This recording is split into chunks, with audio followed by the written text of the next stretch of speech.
Okay, everybody, welcome to the Turtle Island Cooperative's House of Being seminar, part 2, Being in Time, Division 2, Chapter 1. Woo! We made it this far. I wanted to really quickly, we are waiting for a couple of people. Andy will be late. Isaiah won't be able to make it at all. Frank is officially not going to be able to join us anymore. And Lydia said she's going to try to be joining us. But before going any further, though, and while we give everyone else a chance to still hop in, I was going to show everybody a quick little tour of this brand new space that is our cooperative's. Well, I mean, it's technically mine and Brian's, but it's going to have a library inside of it that will be our library, and it will be a study and office for the nonprofit side of things. So I'm going to do a quick little tour so that everyone can know for all time. Make sure they can see that there are really goats. So like this is like a silo with all these morbid antlers on the wall. They're not ours. They're ties. So you come in there and then you come up these stairs, and then this is the sweet little picturesque porch over here. You can see the goats, and these goats are purely pets. We will eventually get some milk goats, but these ones are purely pets. They're too old to be milking. That's where I live, in that RV. Brian's going to be living right over there. You can't see it right now, but we're building his goat trailer. It's called a goat trailer, but really it's just a tiny house. It's just that we're modeling it after a classic sheep herder trailer, and we're calling it a goat trailer because we have goats and not sheep. So then this is inside here. We have a sweet little kitchenette. There's a table where the camera will be set up. Sammy just went into what is currently the bedroom, but this will be the library, probably be the library. Still a conversation happening. And then this is the awesome already furnished like area. The one thing we have to get rid of is this television. We're not going to have a television in here. And we've already had a lot of people protest that notion, but we're going to take a resolute stand. You can't have movie nights. Well, no, we'll have it in the closet, and then if we ever have a movie night, pull it out. Or you could just leave a big blank wall and just project something. Right. Well, we're going to probably put up a whiteboard. I haven't had a TV in my house for a long time, except for that brief period of Cynthia. They disgust me. Yeah, we don't have a TV either. I've never owned one, and I don't want to start now. We are pretentious elitists. Yeah, exactly. Book readers. I try to read in the other house sometimes, and then they'll come right in, like right where I'm sitting, and they'll put on golf, and then they'll fall asleep to it, and I'm like, man, I can't. So yeah, you can't read through the soft clapping. So that's why. So I mean, part of what I just showed you, that little tour. Part of the reason we're doing this, the way that we're doing it, is because having some really simple living, like little tiny house. We won't have to have a kitchen. We won't have to have a bathroom in those small homes, and instead we can have a shared facility for that. At the same time, the whole library study idea is because there's nowhere in town where you can do that. The library is loud. Both really libraries are loud. They have quiet floors that are not quiet. The coffee shops are loud. So you know what? This reminds me of there's this place in Switzerland. Well, it started in Switzerland. They're all over the place now, but it's called Le Brie. And it was started by this like conservative Christian guy, Francis Schaeffer. But there's kind of like a similar feel going on. Not the Christian part, but like the whole like living in common. We're hella conservative Christian over here. Not that the space is conservative Christian anymore. It's just he is a pretty notable conservative Christian. Gotcha. Francis Schaeffer. Like if you look him up, he's got all sorts of books on that are pretty big within the more intellectual areas of conservative Christianity. Interesting. But How'd you find out about this guy? this idea is I really like it. The idea of like a shared space, and that was kind of the idea behind this place too. Is that it was like a place you could just go and study and learn more. It was out in the Alps, and it's really cool. I was able to go there during college for a month. But yeah, I just really like that idea of having just a space that's for learning and community and being together and stuff like that. It's just real cool. It's a great idea. Yeah, we're really stoked. On the coffee shop note, though, the loud music in coffee shops is a Boise thing, because in Coeur d'Alene and another place in North Dakota, they had a better coffee shop than in Boise. Boise's bad at coffee. It's true. So Very bad. Yeah, there you go. Pittsburgh's worse. When people say let's go study, they mean let's go sit with our books in front of us and laugh hysterically for 3 hours. And it's like, okay. I've had so much success in coffee shops, so yeah, it might be just a Boise thing. It was Michael Downs. They like to play music really, really loudly here. Like, yeah, that's weird. It's dance music, and you're like, wait. No, seriously though, about Michael Downs, Raytown is like high on my list of places I have to go in my lifetime just so that I can go to Benetti's and take a picture of one of those little coffees that he always drinks next to like yellow cortado in a book. Yeah. No, I have to. It's like going to be my new mecca. Beautiful. Hello, Joel. Welcome. So, how would we like to begin here?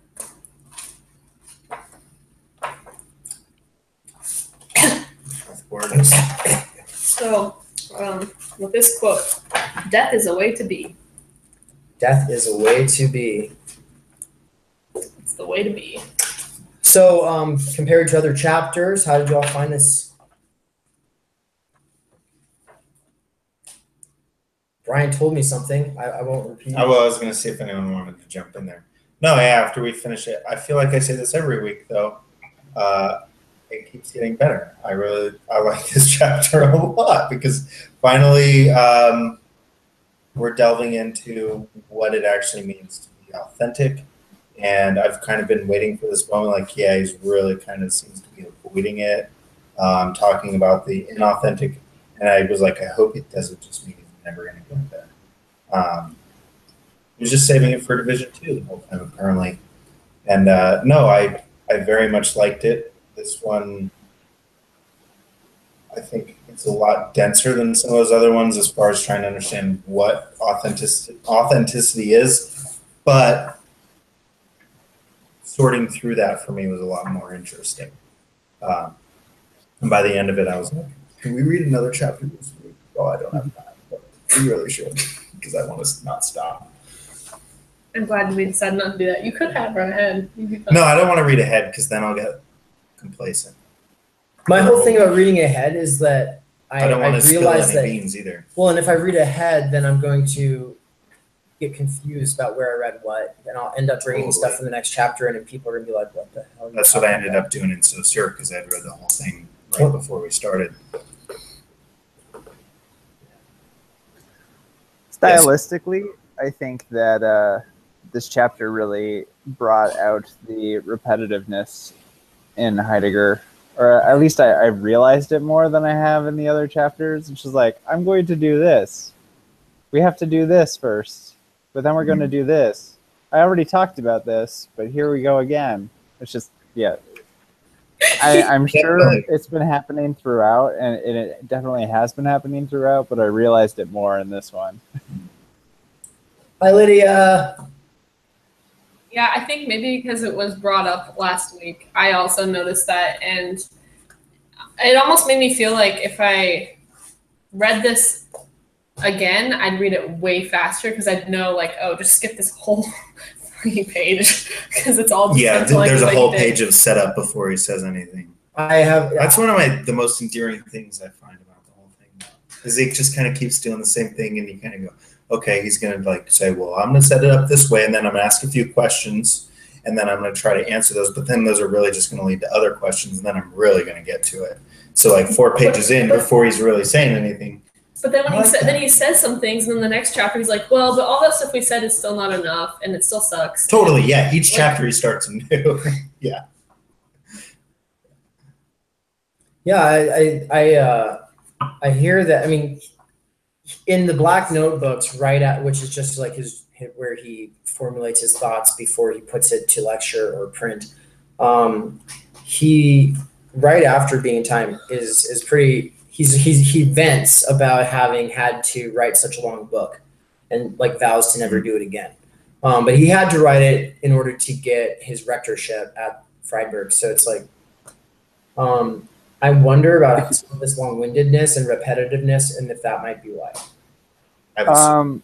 I've heard part of it has to do with his romanticism, that he was a romantic. So I wonder if that has to do with it. And also, if you read his lecture series, like the books on his lectures that kind of shaped Being in Time, it's way easier to follow what he's saying. I've been reading Basic Problems of Phenomenology whenever I have a chance, so a little bit. But it's a lecture series that he gave, I think, the summer after this was published. And yeah, it's lucid. Yeah, it is. Well, so the professor I took a course on Heidegger suggested that this is part of the reason why people take Division 1. Like, I think Dreyfus is much more of a fan of Division 1. He kind of just absconds Division 2. But my professor, Professor Halteman, suggested that Division 1 is what he had worked out already. And he hadn't, like, if you go through all his lectures, it's basically him going through what he goes through in Division 1. If you look at, there's like 3 or 4 books or 3 or 4 series on his lectures that basically map out his trajectory that got him towards Division 1. Like, you can see the terms start to evolve. Like, initially he's using, I don't have the terms offhand, but you can see the terms evolve, and he doesn't have that until Division 2. And so I think I have a copy of that series you're talking about, and that's where he's trying to think through what is Division 2 in here. But he didn't have the opportunity to go towards it on the basis of already having been with it, I guess, in this book. So it's kind of like his first draft of everything. Yeah, a way that Michael Downs explained it, and I'm sure he got some of this from that same professor, but maybe not, was that he had spent like 5 or more years thinking Division 1, and then Division 2 was like in 3 or 4 months' time. I don't know, like, so it was like really rushing it. But I mean, Hegel's Phenomenology of Spirit also just kind of came out in a really short burst as well. So it's like, That's probably why it's so rambly. yeah, or no, yeah, maybe. Anyway, hi Lydia. We didn't get we just did a tour of the new headquarters here. And if you will have time after we're done, we could give you the tour again, because it's really exciting, and you could see the goats and like how we're at like this little paradise spot right now with this new space. But are we gonna let the chickens just come in and the goats? I'd be okay with that. They're so chickens nice. will shit on everything. No, we're not gonna let anything. They'll be trained. No. You don't understand. We have enough elm beetles getting in here. Anyway. But yeah, I knew that was something you would have been interested in. So, but we'll maybe afterwards. Little pip in the band. So I think that if I'm not mistaken, just speaking roughly here, it seems like probably for the first 15 pages of chapter 1 of Division 2, he is setting up what death is not, right? So there's this idea that we need to have, in order to conceptualize Dasein, we need to be able to have it being, how does he say it, being as a whole? Totality of it. It's totality, right? Like, how can we talk about this thing if I think that maybe a part of this comes from Aristotle, right? It's like the idea that you can't judge a person's life, or you can't know the person really until they're dead, because then it's a closed case, and then you have. But then And the you have problem all the is facts and nothing's changing anymore. right. But then at that point, though, as Heidegger is pointing out, you've lost the person. They're not there to they're gone, and whatever made up their Dasein's not there anymore. Well, Right, and then to do that in that other way would just be to make them present at hand, which is useless when we're talking about Dasein. I also saw some of the roots of Derrida talking about the trace in here, like asking the question of what is left of the actual being of a person, because like at first he said this thing about, I don't know,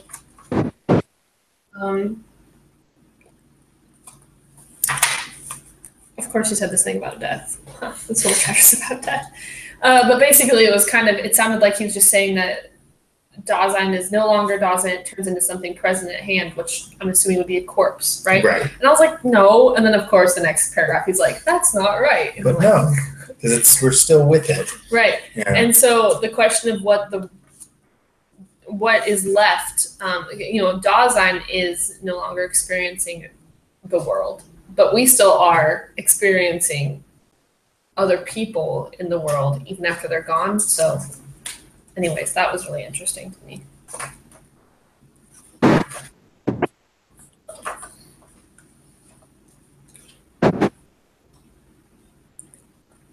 I think, yeah, it's jogging my memory here, so I gotta think about this for a second.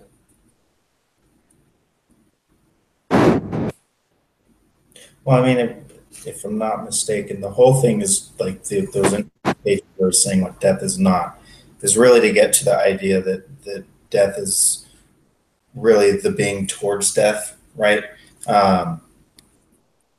Because like the first page of the whole text says, whatever it is, like I am in each case mine, right? Death in each case is mine, right? Like it belongs to my Dasein, and that alone is mine. So it's like, plus then we talk about the projection, like Dasein projects and everything we went through in the whole division 1.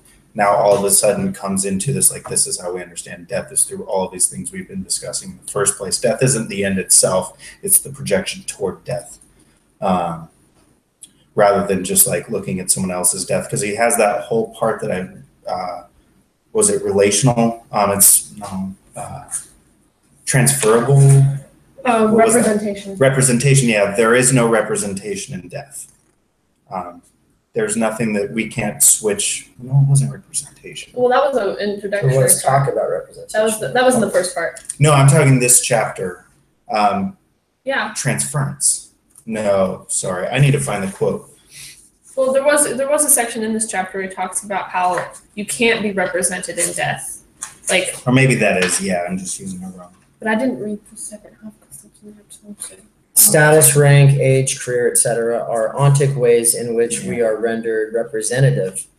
But the point is, these are categories / measures in something. They're in something.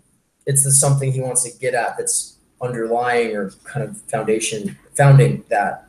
And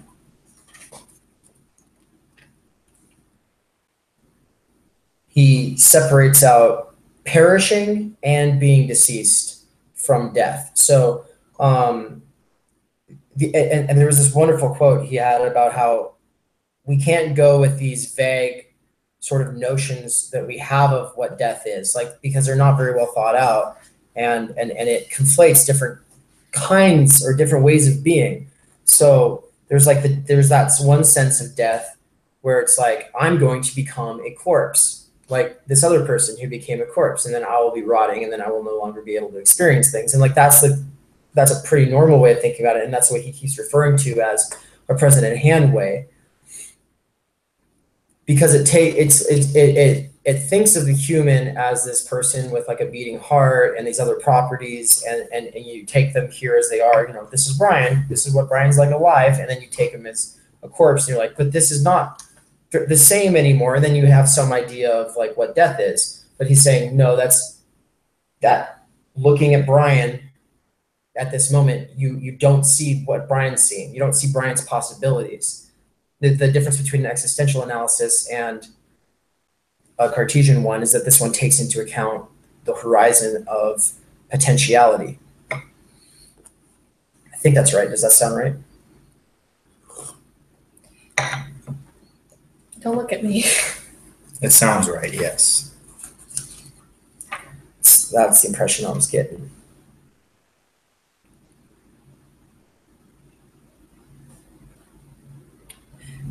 It's almost like, well, I guess a way of, does anyone have any questions? Did you write any question marks in the first like 15 pages?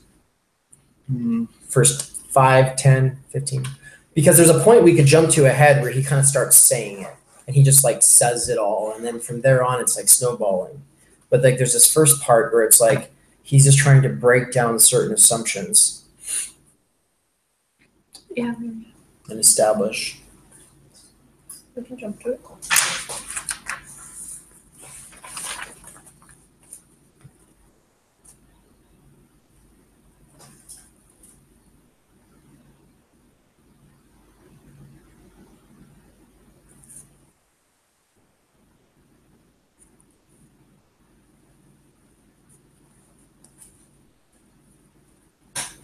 And there was also that idea that of the outstanding nature of death that he wanted to, like at first there was a few pages there where I thought he was saying that's like the nature of death. It's this thing that's outstanding, but then it's like, no, it's not. No, wrong. Well, because you're talking about money, and I was like, this feels wrong. Mm-hmm. Yeah. And then he's like, that's wrong. Yeah. It's not this thing that's outstanding because why? I don't. It can't be fulfilled. Yeah, you can't. It's more like. I think that's what he said. It's more like the question of the not yet. So in saying there's something outstanding, it's talking about it in sort of a transactional metaphor, which is to say that like there's another sum, or there's another part of the sum that has to be added to it, but it already exists in its own right.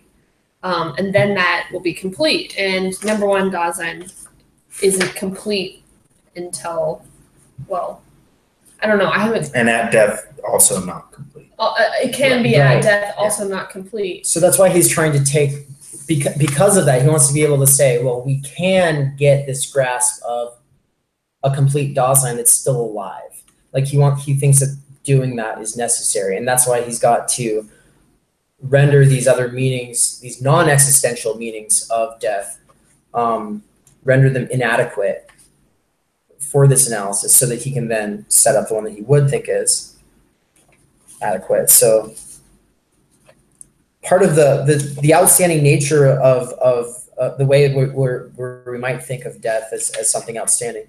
One of the reasons this is not, is he says that it's not actual. You know, like if I owe you $10 and that's like an actual thing, I guess. Or if I pay it off, then that's actual. But like this can't ever be The idea actual. is that the money exists somewhere, which I don't think he had a really great understanding of the way money worked there. But No, as a basic just a concept metaphor. for I bet how it a works. basic, yeah. Just like if a debt is outstanding, that debt can be collected on to presumption fulfill is it. that money exists or it If will death is exist. outstanding, you can't collect on debt to fulfill life. Well, Yeah. it's funny because he goes like, well, it's not like money, it's like a fruit, you know, and then I got lost. but then he says it's not like a fruit, but there is that moment where he's talking about it. There's at least a similarity to a fruit because that ripening of the fruit is it's this thing that it does. It's almost like Aristotelian telos or something. But I found interesting that section on the fruit, how he throws aside that and is like, well, but it's not exactly like a fruit. And it's like, well, if you're talking about the fruits also die and rot, like, and lots of fruit falls off the tree before it's ripe, you know. So it's kind of similar to the being of Dasein, like sometimes you've been ripe for a really long time before you fall off and rot. So I thought it was a great metaphor. I thought he was comparing it to a fruit becoming ripe, and that wasn't a good metaphor because not all fruit become ripe, but all Dasein are being unto death. So I think the rotting or dying of fruit might work better, but I'm not sure if dying. No, he but even unfulfilled Dasein ends. Well, that's exactly what he's saying. Oh, I see. Okay. Yeah. So I don't know if dying is a good metaphor for dying, but like fruit dies and Dasein dies. So he was comparing it, if I remember correctly, to the ripening of the fruit, and that doesn't work because not all fruit is ripe, but all Dasein does is being unto death. All Dasein will die, I guess. I think that's why he used that metaphor, was to also elucidate that sort of difference. Because I was trying to think of other examples of like something that is necessary in the same way that Dasein is being unto death, and I couldn't really think of any sort of analogies to that, except for other things that are also going to die.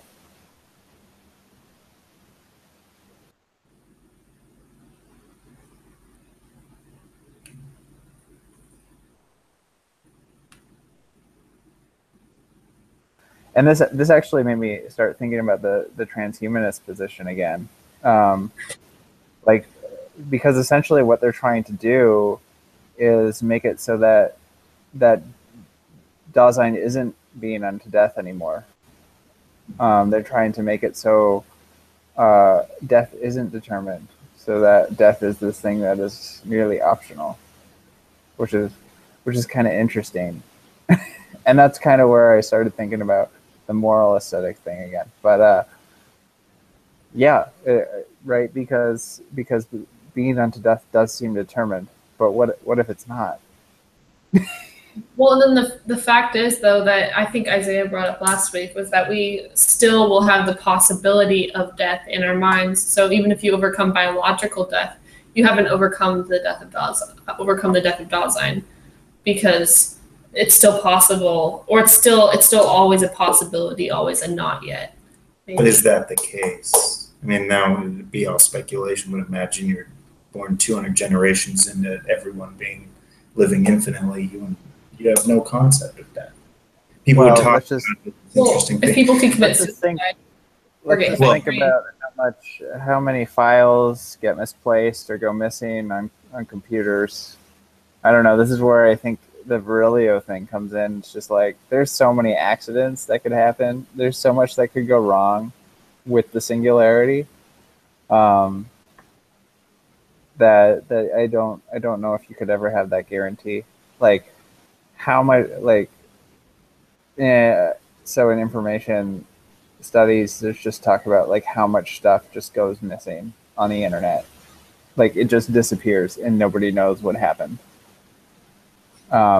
Because like computers are super complicated, and I don't know, so that accident aspect would keep the being unto death alive. And you'd witness animals and plants dying still. I mean, if we had those still. Well, it's one shiny like metal. I wonder if spaceship. I would like to. Well, yeah. So what if Heidegger says, well, because okay, so where we're about to get right in a couple sections from here is when we get into the kind of existential part, being towards death and the everydayness of Dasein that begins on 296. That's when we get into this whole, like, the they is its way of being is it's all centered around death, but it's a fleeing in the face of death. Its entire orientation is the whole idea of ambiguity, idle talk, and curiosity. The function of these things is to tranquilize us from that anxiety about death and to replace it with fears. Fears of car accidents, fears of terror attacks, and distract us with Facebook posts or what have you, and just to kind of like take away that anxiety in the face of death, and by relieving us of that burden. Well, so where I wanted to go with that is just to say that, like, I think Heidegger would say that the whole project, the singularity project, is it just looks like the they trying to build up the technological infrastructure to be able to make what it's already doing for us even more effective, even more tranquilizing.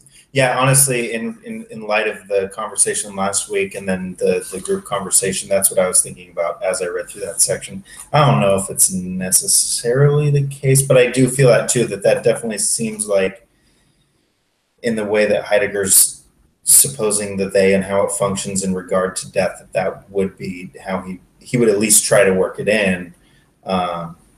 I guess for me, part of it is still to this point, like, not only just taking him just as true, but, are we really being toward death, right? Is it really how the they functions that pretty much everything is a fleeing in the face of?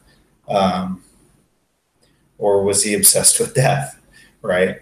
And, I think, I don't know yet. And maybe that's not a question that's answerable until the end, but it's something that's kind of on my mind, was like, is he obsessed with death enough that he's just like written a whole book just to justify being obsessed with it authentically?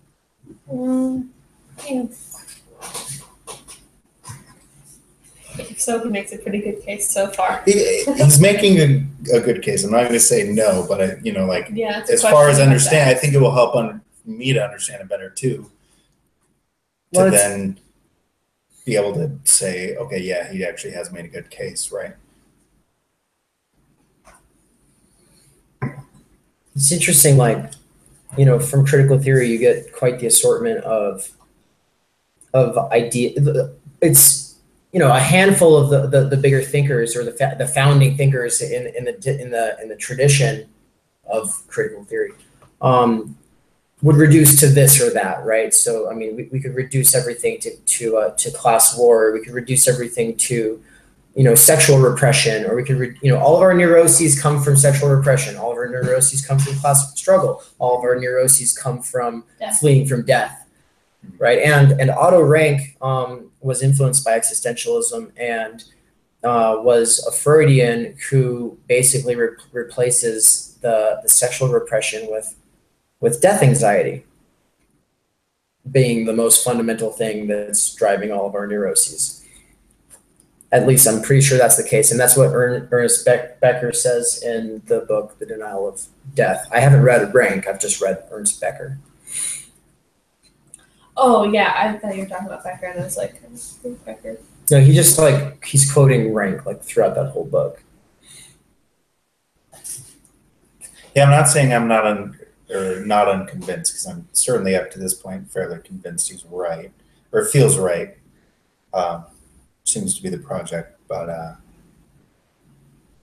interesting to see if there are places that you can really, because it seems like, because he was rushing through this, because a lot of people avoid Division 2 in general, there's going to be some gaps that might be unexplored, or that he just didn't clarify well enough.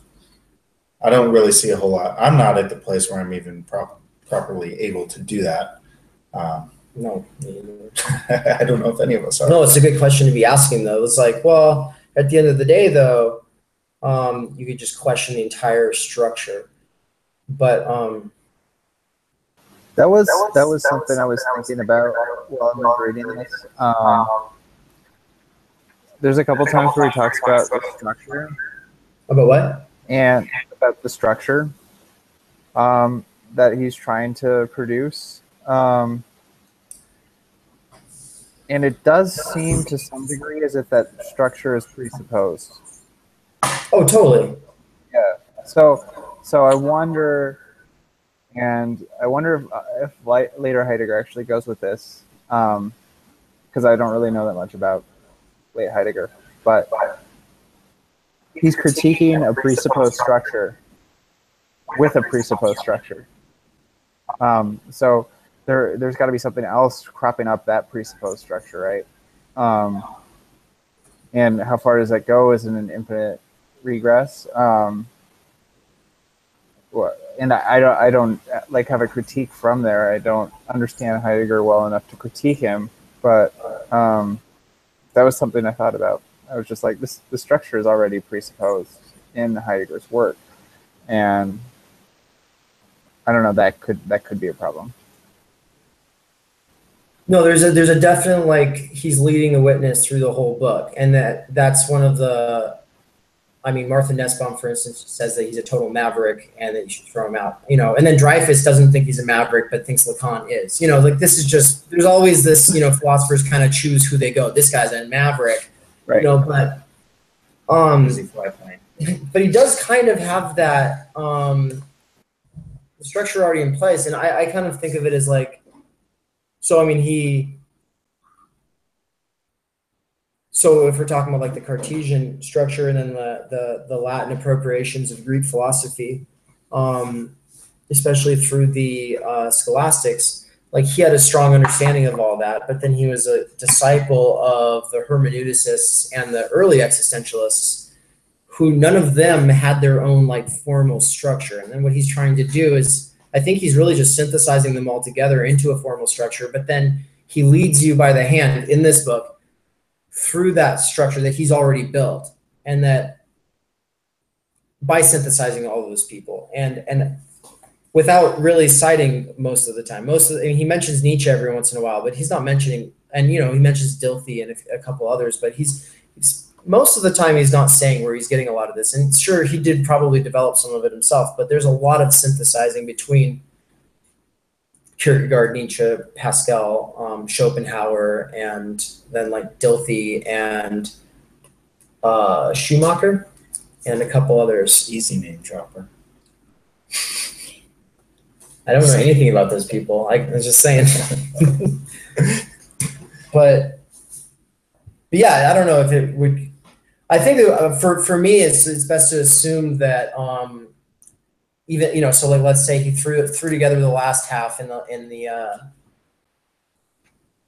few months' time. Even if that's true, assume that it's valuable for the time being.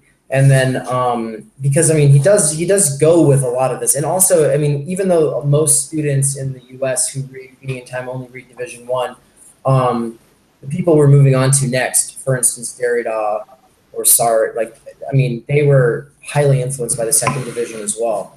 Yeah, I don't want to make the impression that I don't think Division 2 is important, or that I think it's very important. But that doesn't mean I have to agree with Heidegger. Yes, you do, Jacob. You have to.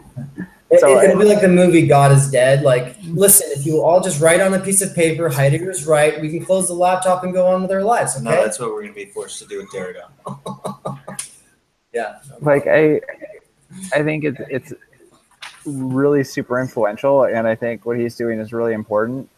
His critique of like positivism, which was happening on the continent or in America at that point, and really all his influence on continental theory and things like that is without a doubt super important.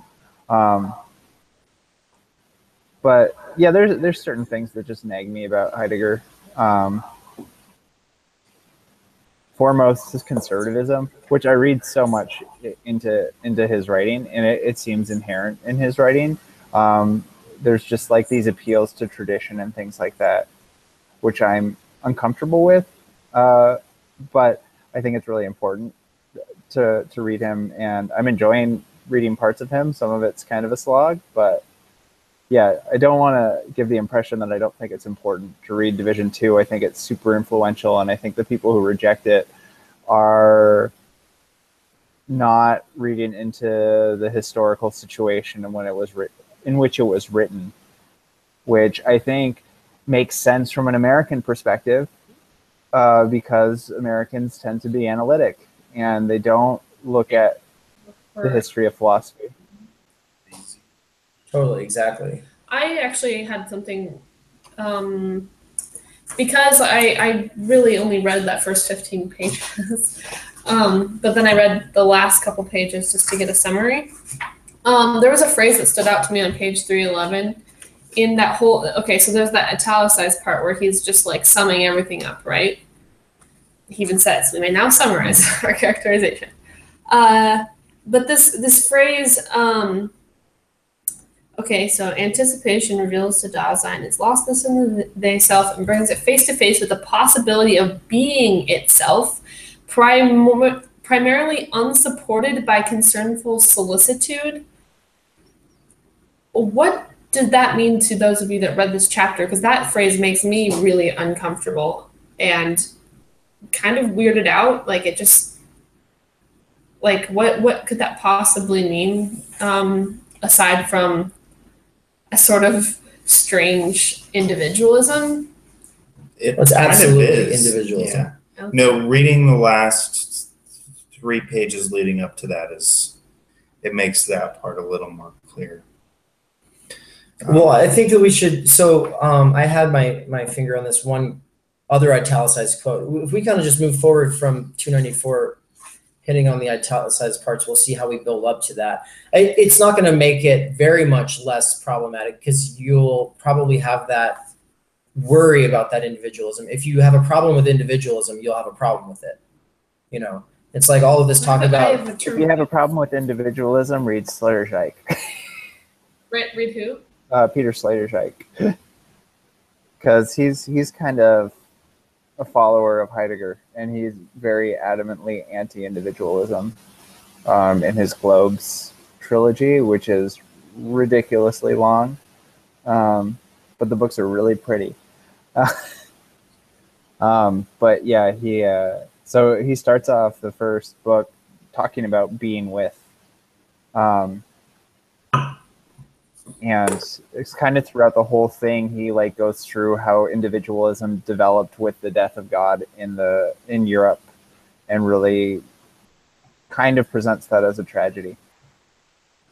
And he seems to long for a return to more of a community-based selfhood.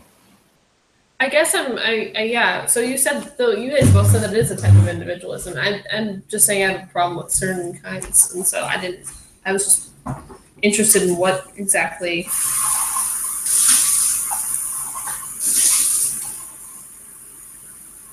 Well, I don't know if I could sum it up very clearly because. But we were going to do the thing you said, Dave, yeah. Right? Going through 94 from 394. 294. Basically, the best way I can sum it up before we start, at least as I understand it now, is that it's a forced individualism in the face of death, when death is realized because there is no other option, is essentially what it's saying. That that in recognizing death as the utmost possibility, that they can't help you. Yeah, authenticity. Oh, okay. So see, I was reading that as a sort of prescriptive thing because I didn't read the following pages. So it sounded like the possibility of being yourself kind of means the possibility of, or being unsupported by concernful solicitude, as like a mode of being, not like in the moment of death. I don't know. Let's just do. Yeah, let's. Yeah. Well, I think that the I was thinking about it. So I'll just give a rough sketch of like how I'm imagining this, because that was already kind of touched on a couple of times. So it's like, by being towards my own death, I am able to, by embracing that sort of anxiety, by he'll develop the language of taking a resolute stand towards that anxiety, and then thinking about my possibilities. There's a lot of possibilities that suddenly become a lot less interesting. So I'm just saying that, like, if you didn't really have a sense for what you're cut out for, and you've just kind of been going with what people are telling you, oh, you're supposed to be this thing, and we act this way, and just think of cliche following the group. You might have like a realization though that's like, well, I'm gonna die, and these people aren't necessarily gonna. I mean, the more you think about that, the more you think about that anxiety. It's like, well, my time here is finite.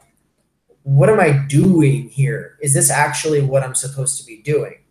And do I really want to be, I don't know, like playing ping pong for the next 20 years, or just whatever it is that you're doing? You're just like, well, maybe this isn't really what I'm supposed to be doing. it's a way of like calling yourself to wow, what am I doing? I feel like that's kind of a simplistic interpretation, but It's hard not to be simplistic. Well, I'm trying to simplify it for someone who didn't do the reading, so you know. okay. Well, I guess I shouldn't ask anyone who isn't Heidegger to explain what Heidegger means. Well, but I'm also just trying to. I am trying to be simplistic, so I think that's kind of a rough sketch of the way that it gets there. But back to that page 294. He says. Death is at the bottom. Death is the possibility of the absolute impossibility of Dasein. Thus, death reveals itself as that possibility which is one's own most, which is non-relational, and which is not to be outstripped. So the reason I wanted to make sure we touch on that is because he spent some time building up to that, and I wanted to make sure that that makes enough sense for everybody. And then if any of those words don't make enough sense, then we could like try to unpack it a little bit further. But like, for instance, why is death non-relational? Why is death not to be outstripped, according to Heidegger? Well, I guess the first sentence you read, death is the possibility of the absolute impossibility of Dasein. That one was more of a what the fuck sentence than what came after for me. So maybe before we move on to those, is he talking in the impossibility of Dasein, just the fact that Dasein, its own Dasein, will cease to exist? Well, is it simply that, or is there another level? Dasein means being here or being there. Right, but is it a specific Dasein or Dasein in general? Because if it's the impossibility of Dasein in general, I'm lost. Oh, I see. Because I hadn't even thought about it in general. Okay, so it is the specific. Could it be both? Huh? Maybe. Could it be both? Probably. Like, I go towards the world on the basis of my own death, but also on the basis of like the end of humanity, or the end of Dasein, I guess. Like thinking about something like the atomic bomb, which is coming a few years after this, and the way that the atom bomb shaped human action and shaped that people interacted in the world on a global scale is pretty interesting to me. I don't know. Well, Heidegger is not writing at a time where that possibility of this sort of, really, I would call it a pure war exists. So I'm inclined to think about it on more of an individual level, right? Because in the face of the anxiety of one's own death, one turns around and rushes to the they. But I think it's possible to think about it as a general. I mean, so if you're thinking death is the possibility, the absolute impossibility of this kind of creature that I am, that moves it to an existential. Or this region of being that I am.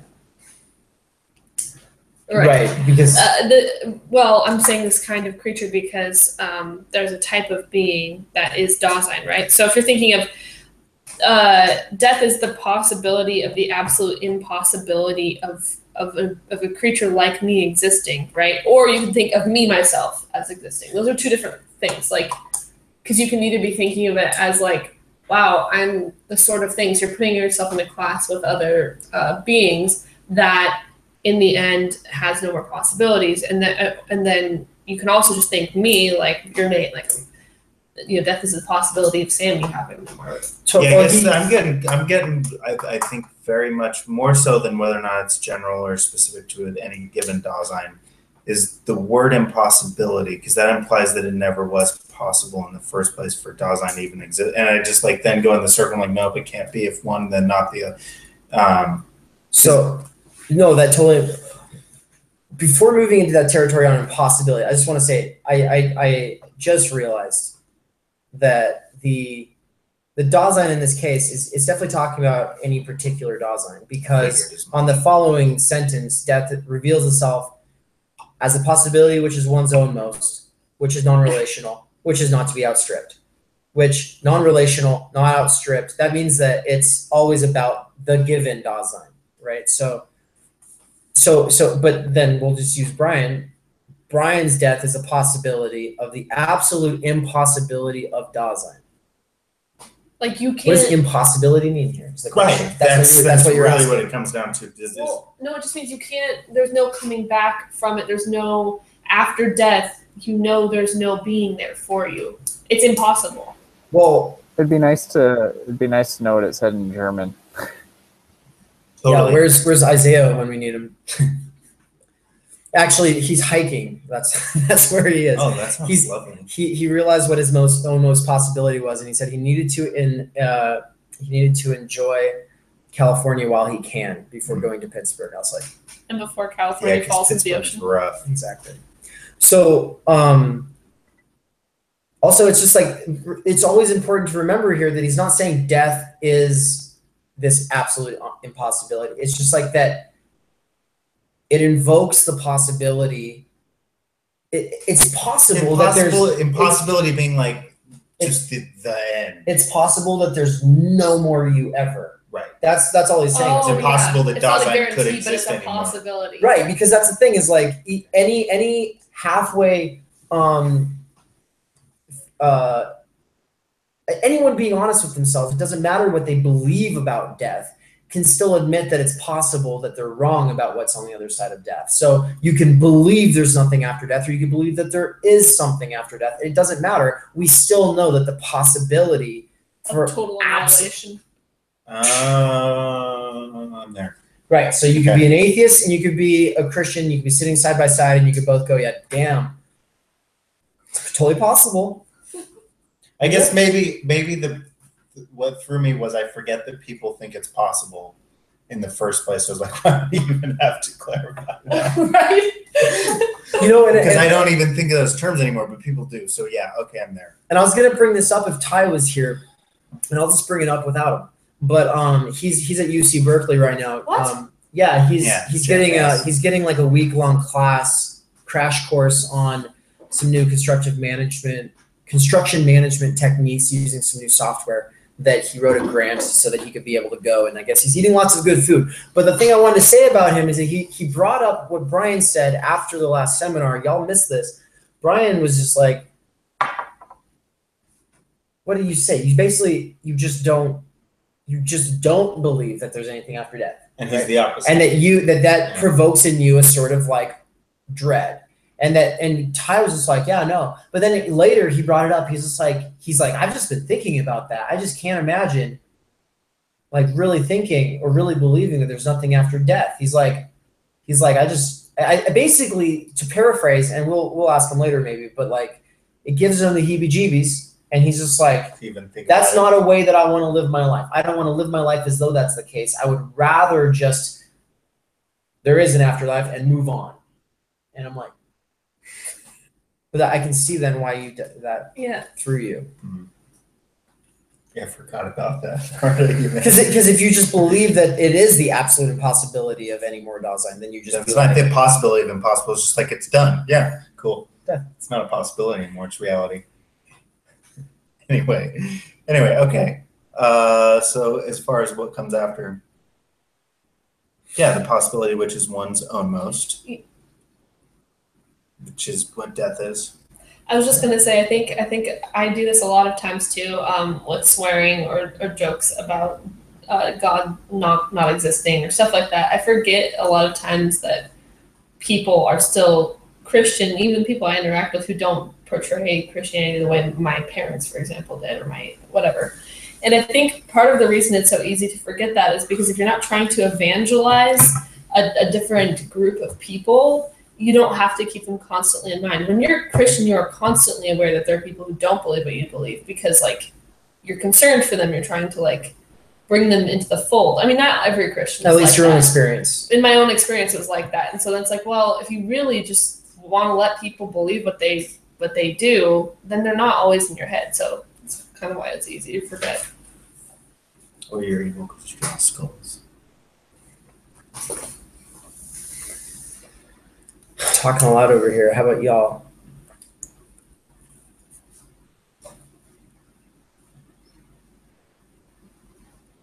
Before reading this, Lydia, Joel, Jacob, any of you, what is, you don't have to say what you believe is after death or whatever, but do you have an operating assumption? Did you already kind of think about death in this existentialist idea of, or these terms of it being the possibility of no more possibilities? Or I kind of take the stance that I don't know what's going to happen. I am like, I have really weird theology. So I identify as a Christian, but a lot of people might not consider me a Christian. I tend to think that when you die, that's it. Typically.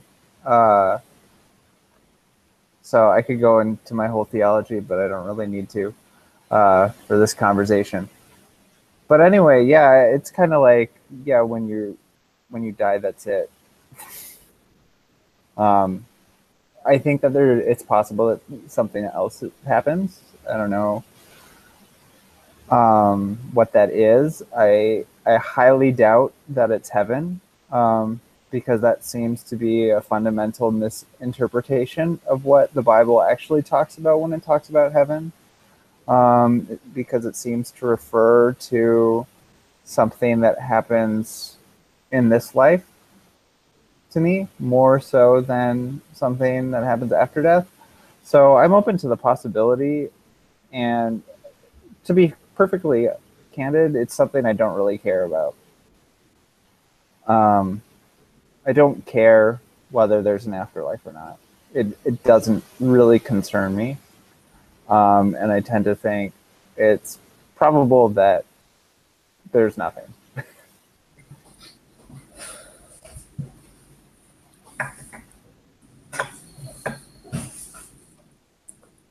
I like that. Heaven and hell are states of mind. Or political. So someone who's, Liddy's on, cool.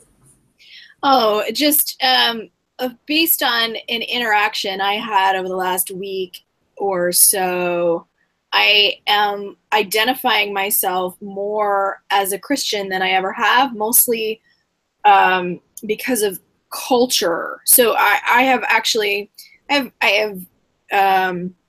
it's a journey of identity that's more than content of faith or belief, right? But I have someone, a non-Christian, identified me as Christian in a way that made sense to me because of my basic cultural perspective and expectations, particularly in the US. And even as such, or whatever to that, that's maybe even a separate situation. I have never believed in life after death, even when I was a child and, I was taught about heaven or hell. I never bought it. It seems silly and like totally beyond the point. Like, why would you want a reward system or another place to go? That's like, okay, it's another place to go, like a mansion in the sky. Who gives a fuck? Like, that's just a nice house.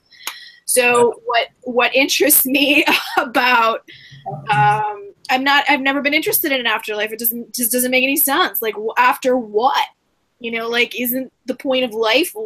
Like, isn't the point of being? Like, aren't like worms and insects and dirt, isn't that life enough for anyone? Why would you want to like keep your soul? It's old and tired and needs a rest, and it has better things to do. And like the relationship of immateriality to materiality is like, okay, let's give some dust back to the cosmos, and my little animism is now somebody else's little animism. I love sharing my bodily matter with the cosmos. That's like eternity in this super material, alive way.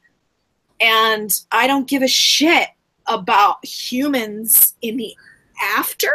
What the fuck? Who gives a shit? Like, humans are like not even humans. We're like microbes and bacteria. We're like a whole like ecosystem, a cosmos that like needs to get rearranged. So like, I'm totally over my conscious mind. Fuck that shit. I'm so not motivated by death and by anxiety about death, and I don't understand it I have a friend who's really into Ernst Becker. He's like, oh, this explains everything. I'm like, bullshit. It doesn't explain anything at all because death is so many things. Death is a symbol of separation. It's a symbol of ending. It's a symbol of purpose. It's a symbol of disintegration and mess. It's a disintegration of perfection and beauty. Like stillness, like chaos. Like what the fuck do you mean death? Yeah, that's the opposite of me. That is the clarification that needs to be made, I guess, as far as like, well, that question that Brian brought up, which is like, was Heidegger just taking this as like a central focus, and that is that more an expression of maybe a personal, like, I don't know. I mean, I wonder even if it is, it works for me, because I in terms of what Lydia just said, I'm definitely the opposite. I don't believe in anything after death, but I desperately want to because I'm terrified of it, and that's all I'll say about that because I don't really like talking about it, but. Yeah, so I definitely live on the opposite end of the spectrum because my consciousness matters the most to me, and the end of that is legitimately frightening for me. It seems like whenever someone does do an analysis where people, they don't realize that they're shaping their lives according to this underlying thing. Maybe it's sexuality, maybe it's death, whatever it is. I always just wonder if it's like, yes, there are people whose entire lives are shaped because, there are people whose entire lives are shaped as a fleeing in the face of death. There are people whose entire life is shaped as a response to the sexual repression they experience because of their society or childhood, and then there's, and it just, and there's just different people whose baseline state of mind is anxiety or some other kind of something, I don't know, but it's interesting to think about. I'll clarify that I think my baseline is fear of isolation, or maybe not abandonment. I think isolation might be better. And so to me, death is like super duper not isolated. Like it's the best way to not be isolated. So if you were to like put my anxiety, also sex, like the extent to which sex is valuable to me is how it has to do with not isolation, right? If it has to do with isolation, then I am super anxious about it. If it's not, then yay. So I pretty much know what my baseline is, and I think a lot of thinkers probably do operate from this isolation baseline. Yeah. I have to laugh though, because I just remember a conversation Lydia and I had about psychoanalysis and application to ourselves, and I have the same sort of baseline. It's not death. I actually thought about this weekend while I was camping. It's definitely not death. It's definitely like some other thing that I'm still trying to figure out. But anyways, regardless, I feel like it's really important to analyze that as an aspect of human being, because like we do end. So just taking it back to the text and like assuming Heidegger for a bit here. So I would say I'm just going to existentialize you instead of psychoanalyze. I'll existentialize you to say that this terror of isolation is actually exactly that. It's founded on death. I'm just doing this. I realize I'm not actually saying this, but yeah, it's founded on death anxiety. Now he says that death anxiety is fleeing in the face of a possibility of impossibility or whatever, but it's also this isolating thing. That's what the non-relational, not to be outstripped means, is that it's purely your own, and that what the they then does it goes, oh, people die and you'll die someday, but in the meantime you're alive. And you can live as if you'll never die because you don't think about it. And it tranquilizes you from this existential idea of death, which is like, no, like it's not that you will die someday. It's that you're always dying in the sense of your possibilities are always there, and you're always losing your own possibilities by not really like taking a stand on your own utmost possibility of this absolute possibility of no more possibilities. God damn. There is a couple sentences where he says the same thing. Basically. I will say something about middle age, which is that pretty much describes it. Like you reach a point and it's impossible to imagine it like in your 20s or 30s, but you reach a point when you realize that more of life is behind you than ahead, that this like the kind of anxiety sets in about possibilities and their foreclosure, and everybody has a midlife situation, whenever that is, whereby like regret is impossible not to happen.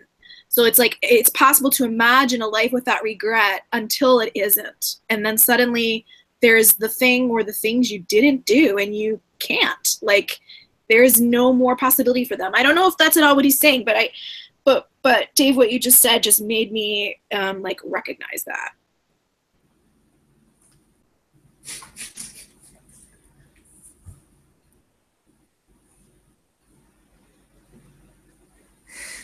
Cool. Heavy seminar. Yeah, this is a heavy seminar. And that's why all the great people died when they were 27. I've heard it's, someone who was my best friend before I went to college, and we kind of lost contact after I was in college. Or there were extenuating circumstances beyond that made us stop hanging out before the end of college. I mean, before I began college. But anyway, he just died a few days ago, and I'd spent probably a year of my life like we were hanging out like constantly, and I found out over time that he was addicted to opiates. And this had been like, we'd been friends for like 5 months before I figured that out, because he was very like functional. And anyway, that wasn't why I stopped hanging out with him, because I thought that I could still be a good influence or whatever, and all these things.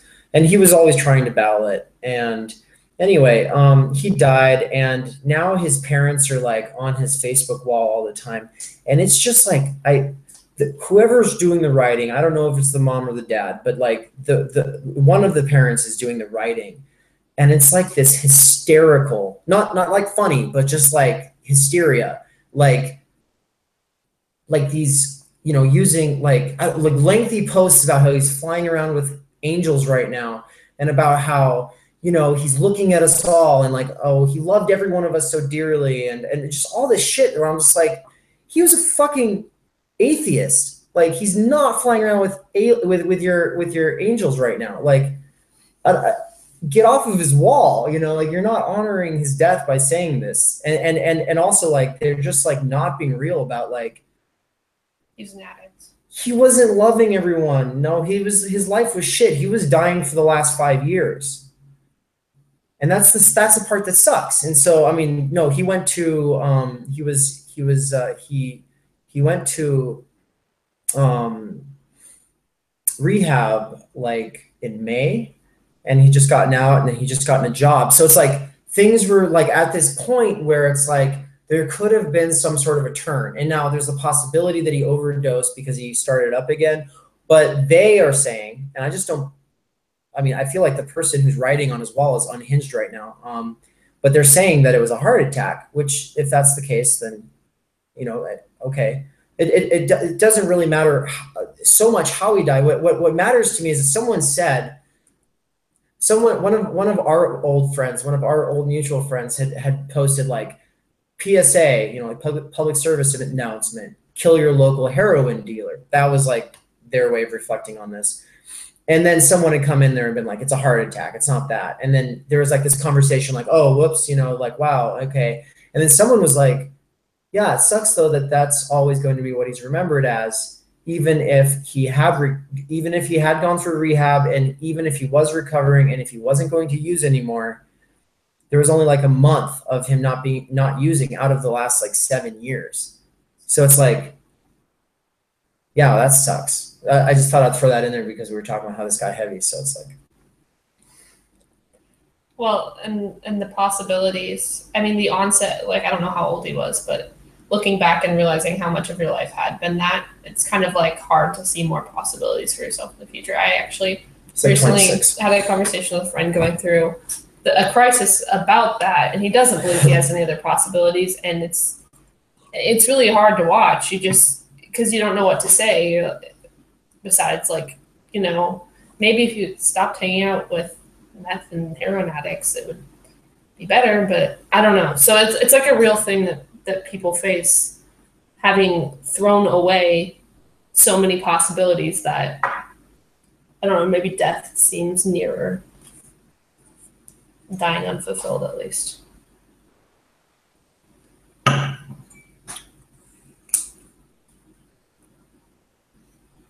Yeah, what sucks is like whenever you go to like one of these sorts of funerals, and I'm thinking about going up there for it, but it's like, I've been to ones like this before. I mean, similar enough, and it's like this whitewashing of like the whole person's life, and it's like we can't get real here and talk about like the lessons we've all learned here and like our actual, you know, it's going to be like we get up there and we tell some sweet stories about and really like to tie it back to the text, like this is what he's saying about what the they does with death so often. Say Yeah. This is the perfect example. Because they are fleeing in the face of death, or everyone does, in the way that funeral rites are in the first place even put together. The way we talk about death is like this way of like, oh, they died, what a bummer. We all reflect on the fact that we're going to die, and then that's all that we need in order to move on for ourselves. It's not about the actual deceased. It often feels like it's about how we're going to then forget about it the soonest. And an embellishment of how we're not dead yet. Right. Like there's always like this,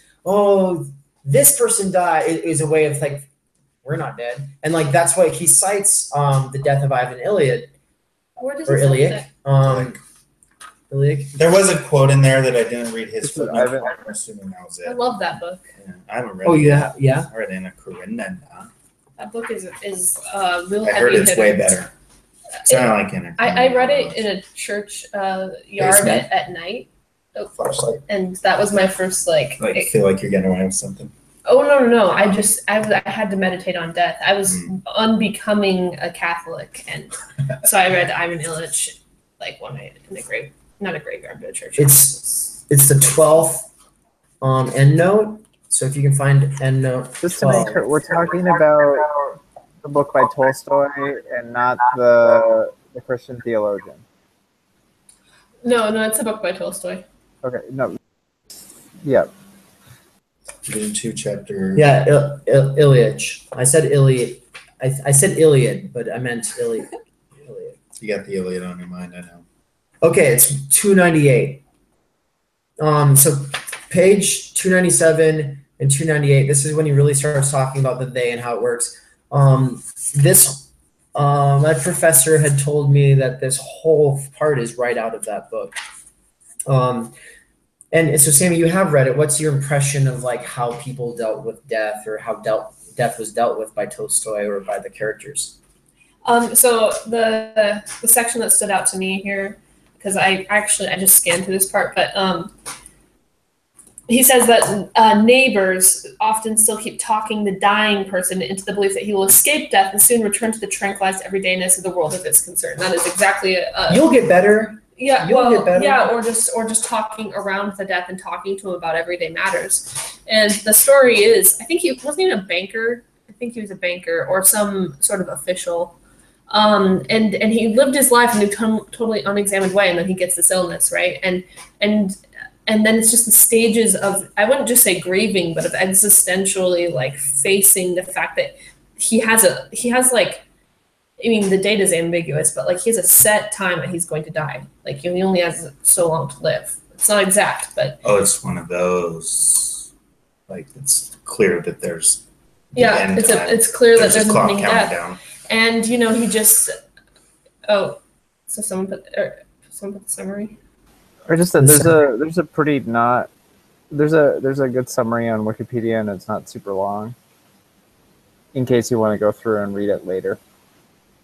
I need to highlight that. But basically, people do keep doing that to him. And there comes a stage where he's just like raging, and then there's a stage where he's just like he'll just scream in like unearthly tones like all day, and people avoid him more and more. He's isolating himself because he's dealing with the reality of death, and nobody wants to think about it. And in the end, even his wife, like no one is there for him or with him because well, they can't be, but because he's facing it in such a real way, you know, it's not like a, well, it's okay, you know, like him comforting them and then like, I've lived a good life and I'm off to see Jesus. It's like he is facing this reality and everyone wants him to return to, or they want to stay in their tranquilized everydayness. So they're trying to bring him back into it. And let's talk about the game. Well, I don't want to talk about the game. I'm about to die. We don't want to hang out with you anymore. Essentially. You're very dramatic. We're going to have to do a seminar on books about death, because this is also making me think back, and God, I wish I'd read it more recently, Faulkner and As I Lay Dying. Because, yeah, I mean, there's a character who's also very much in the state of death and how the family moves around and through that situation. It's pretty unbearably uncomfortable. It's really a hard question. I've caretaken for a person who was slow motion dying from Huntington's disease, and she was like in her 70s, and she should have, by doctors' guesses and by norms, died like 20 years prior to that. But she's just going on, but she just lay there and watch, you know, the same TV every day, and like she couldn't really talk, and it was just like, but she kind of, you know, she knew when she didn't like the oatmeal, she knew when she did like, you know, like, so I figured out like how she liked it and stuff like that. But it's just like, you don't know how to be with a person who does, like, you sit down, you try to strike up a conversation, you're trying to prod, right? You're trying to see, like, does this person want to get deep? Do they want to talk about, like, what? Do they want to talk about their life and the lessons they've learned? Or do they just want to, like, stay super, like, right here, like, right now? Well, and it's really hard to figure out. And it was basically impossible with her. And I lived with her for 2 years. And it just, you never really know what to do. I think also that the way that the family or the neighbors or people deal with death by remaining in that tranquilized everydayness is just like the most understandable coping mechanism in so many ways, because the worst time to have your own existential crisis is when someone else is dying. And there are the matters that need taken care of, matters of concern. You have to, and that's how people comfort themselves a lot of times. Like, oh, now we have to take care of the body. Now we have to do. I met with my friend Leah. I'm illustrating a book for her, and her dad died 2 days before we met. And she was just sort of in that stage where it's like, it's not quite shock, but it's just kind of like, don't talk about him. We're we'll agree getting the funeral arrangements, but don't say anything about his life. Just now, like we're dealing with the everyday things. I'm meeting about my book. I'm doing this. I'm doing that, and it's a really necessary way to not have your own breakdown. Yeah, I have an interview in a couple of days for chaplaincy at a mental health facility, and I was talking to my analyst today about, I was like, help, I need tips. I need to figure out how to have what I consider to be productive or authentic analytic interactions in a situation where chaplaincy is basically, most people understand it to be comfort and basically to present a good enough object for idealization. Mm-hmm. And that's not what analysis or psychoanalysis is about. And so how do I actually bridge that gap? And, so we just talked through it. And the number one rule for the kind that I study is follow the contact. And number two, ask object-oriented questions. And what that basically means is that you do small talk. So small talk is not some kind of irrelevant, shallow thing to be dispensed with. It's the thing that orients people to the outside world. So you don't take away people's defenses when they are doing anything at all. You actually encourage, talk about the game, talk about the food, talk about the room and the other people. You talk about anything at all as long as you keep talking, because that's what opens the channels for other things. And so if people aren't able to talk about death or what's really upsetting them or whatever, that's fine. You just keep talking. You just keep talking about that other stuff instead of like trying to delve or prod or look for something deeper. That's the surest way to shut somebody down and make sure that they won't ever say the thing in the way they need to say it. Yeah, I like that. Well, especially if you think of small, like sort of following that stream of small talk. If the person is really concerned with something about their death, if they really do need help with something, it's in the back of their mind, and all paths lead to Rome, sort of like whatever appears will somehow lead back to that fundamental question. But if you try to pry it from them, then they stop and like jump to something else, and you've lost all your progress. So that's really insightful.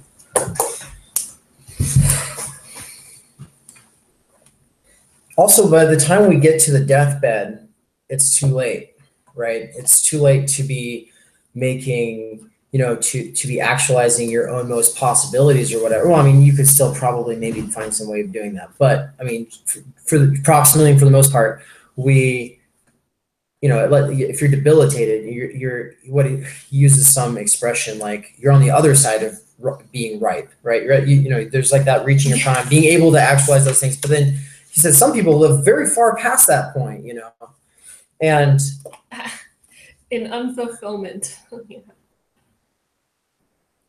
having disintegrated. And I was just thinking about I don't know how well. So just getting back to this basic question about like, what if he just takes death too seriously? What if he just takes anxiety too seriously? So for the rest of his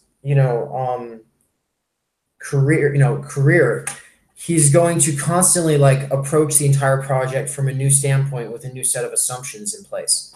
And there's a lot of resonances, but at the same time though, like there's fundamental things that he'll put in place before beginning, and he's got certain ideas of where he's going, and it goes well with his actual I don't want to call it an epistemology, but his how he talks about the hermeneutic situation and how we're always being in the truth already, and how interpretations are always built on top of some understanding that's also part of a state of mind. There with every concealing there's with every concealing there's with every unconcealing there's a concealing. With every revealing there's a reveiling. This is going to be a lot better articulated once we get into on the essence of truth. But for now, like he has said that, he did say that towards the end of chapter 6 of Division 1. The idea is that he, built into his entire ontology of truth here is this idea that every time that there's this gestalt thing happening, every time we are doing any analysis, we're going to be necessarily blinded to a bunch of things. And so the fact that he's already said that, I was just thinking, is like shows that he realizes that this is a take on things. This is an approach that's going to be productive. Anytime you do like some super in-depth analysis, taking into you're trying to go with the phenomena themselves, you're necessarily going to be blinded to some things by taking certain some presuppositions into as operating assumptions. But at the same time though, you'll get some revealing insight. And I was just thinking that like I find it, and I read this 2 or 3 years ago, and for the first time, and just that this basic idea has really grown with me, and that maybe it's not it's not the end all, and it's not the last analysis, but it has really helped me think about things in your own life. In my own life. I also, there's a sort of searching for truth that used to drive my inquiry, and I'm sure it does for a lot of people, where it's like when you're reading each text or when you're looking for information or knowledge, you're searching for the end all. You're searching for the one that tells you like everything, and then you can say yes, and then you can. G.K. Chesterton has this dumb quote. I like a lot of his stuff, but he didn't think this one through very well.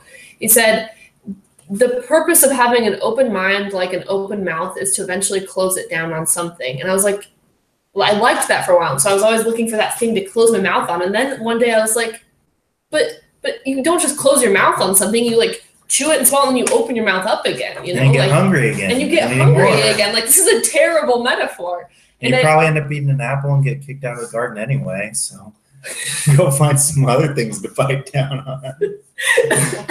So there isn't going to be like a text or I don't know, a field that reveals the ultimate essential truth to you. Sure, like you'll find one that you prefer, that you are best suited to work with, you know, or maybe.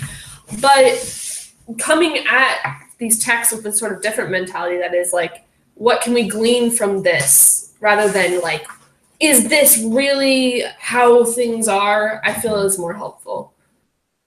Helps you avoid dogmatism too. Sammy, at the risk of revealing too much, I feel like your analogy is basically about partnership. So like, you find the one whose mouth you just want to keep putting on, right? Like, you might chew on it, you might swallow it, you might look around for something else, but eventually it's like yummy and you're just going to come back and it's going to be delicious in new ways. Yeah. Like, what food do I like, or what text do I like? Or it's not a matter of like, if you try to hold on to something like as it is, it's not really going to work out. I like that analogy. And when I think of partners, I've always thought of the analogy of like, it's kind of like traveling. You know, the whole idea of dating, courting, you know, whatever, is like the idea of it's analogous to traveling, in that like you go around, you experience new places, new ways of being, and there's a certain, if you've done it a lot, there's probably like one place that really calls out to you as like you're homesick all the time for that place. Then you go back, maybe you don't like it, then you leave again, but eventually like there's probably like this point of just being like, no, there's something to it, and I can't even say why, but like that place is like really got me for some reason. Maybe, I don't know. Boise. I don't know. I've been all over Boise. There's nowhere else but it's a distraction. No. I feel like we should probably make sure we touch on anticipation. Yeah, because that's pretty important. I think we got through. We've used enough examples of like the Levinas thing. I think we're comfortable with the idea that death is this not yet possibility of no more possibilities, but it's like there, right? And then. Where should you begin anticipation? On page 306. Oh, well, I the first time I saw it was on 306. You're probably right.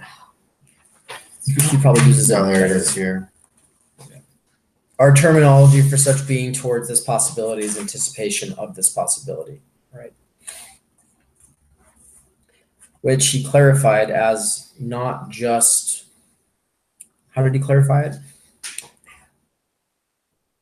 In this kind of coming close, this is just down that paragraph. However, one does not tend towards concernfully making available something actual, but as one comes closer understandingly, the possibility of the possible just becomes greater. The closest closeness which one may have in being toward death as a possibility is as far as possible from anything actual.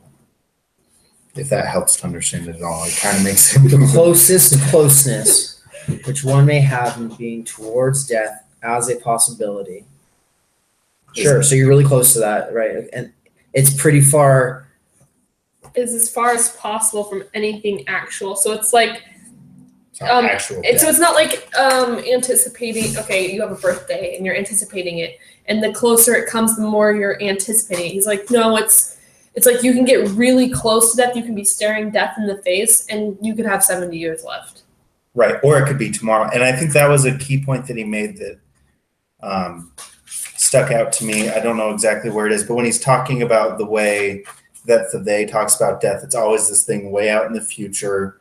And even though there's the recognition that we're all going to die, part of that is that, tomorrow or not, I'm going to be alive tomorrow and next year and the year after that. Right. But like in the authentic state, in this anticipation, it's like it could be in 5 seconds. Right. Like something could blow up this house right now, or I could fall over, or it could be in 50 years, and that not knowing is more uncomfortable than having a clear idea. So he's just saying YOLO. Is that right? No, that's what the they is saying. That's all he's saying that, like, live your life as if you were going to die in an instant. Like, don't live your life as if you're going to die in 70 years. Live your life to its fullest every day. So yeah, YOLO, I guess. I don't know if it's exactly that, because if it were just live your life as if you're going to die in the next instant, like we'd all just quit our jobs. Well, no, I don't think it's like that. I think it's more like live your life as if how you would want to be remembered, perhaps. Right. That's so like if right. Like live your life into like don't waste your time doing X, Y, and Z. Do the things you want to be remembered for. Do the things you want to do. Like if you want to explore great texts, if like you think that's something worth doing, then do it. Like don't say you're going to do it in 10 years, do it in 15 years. Be authentic to yourself and do it now. And I think I agree with him. I don't know if I think death is the motivation as we talked about earlier, but I think I agree with him on that. Like live your life to live your life authentically, to take account of your being and live in such a way that you're doing things you think are meaningful. Though I am curious whether this actually is authenticity, because it would seem that there are people who are just within the they, who do live like this. But are they actually in the they? Or are they unconsciously authentic? Like, I don't know. Which is interesting to think about. I think Dreyfus at some point in one of his lectures suggested that all of this is happening like none of this is a conscious action. It's all unconscious. Right. So, if that's the case, then yeah, those people are living authentically. Like they're not conscious that they're doing that. I don't know. I wanted to talk about the thought experiment we were doing. We've done this. Sammy and I have had this conversation a couple of times, and I've been thinking about it and writing about it for a couple of years. It's like this idea that like, you know, okay, so how would Brian said we could quit his job and like immediately and like go do who knows literally do like hedonistic, just like if I knew I was going to die tomorrow, I would essentially like spend all my money, like, because who the fuck cares? Yeah, which is different from what Jacob was just talking about. But that I legitimately would. Like, I'd catch the first flight to Rome, probably. Yeah, but when we had this conversation, he was talking about how he'd peace out, say goodbye to people, and leave. I know a lot of people would go spend the last, they'd go spend a few hours with all of the closest people that they'd miss the most or whatever, and tell them how much they mean to them. And then other, but different people have different ideas of what they do. Obviously, a part of it's like, well, how long do you have? 24 hours, a week? But that's where the thought experiment kicks in, is like, think about how different it shapes how you will live if you think 24 hours, a week, a month, a year, 10 years. Let's just yes. How different would you live if you knew you're going to live in 20, die in 20 years versus 40 or 10. And so like for me, it's like, well, how do you live in a way where it's like, if I die tomorrow or if I die in 40 years, either way, I'm kind of appealing to either possibility. The possibilities liquidize throughout that entire set, right? And you've got to like figure out like, well, if I end up living to be 96 and in somewhat good health, then I don't want to have screwed myself over by living like I was going to die tomorrow every day. I think cut it's funny Jacob that off on something. Yeah.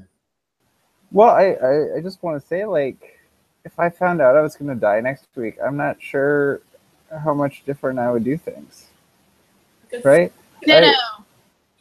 Like, I don't know what I would do differently. I might watch a little bit less TV. I might, but I'd keep reading stuff. I'd keep hanging out with my dog and my partner.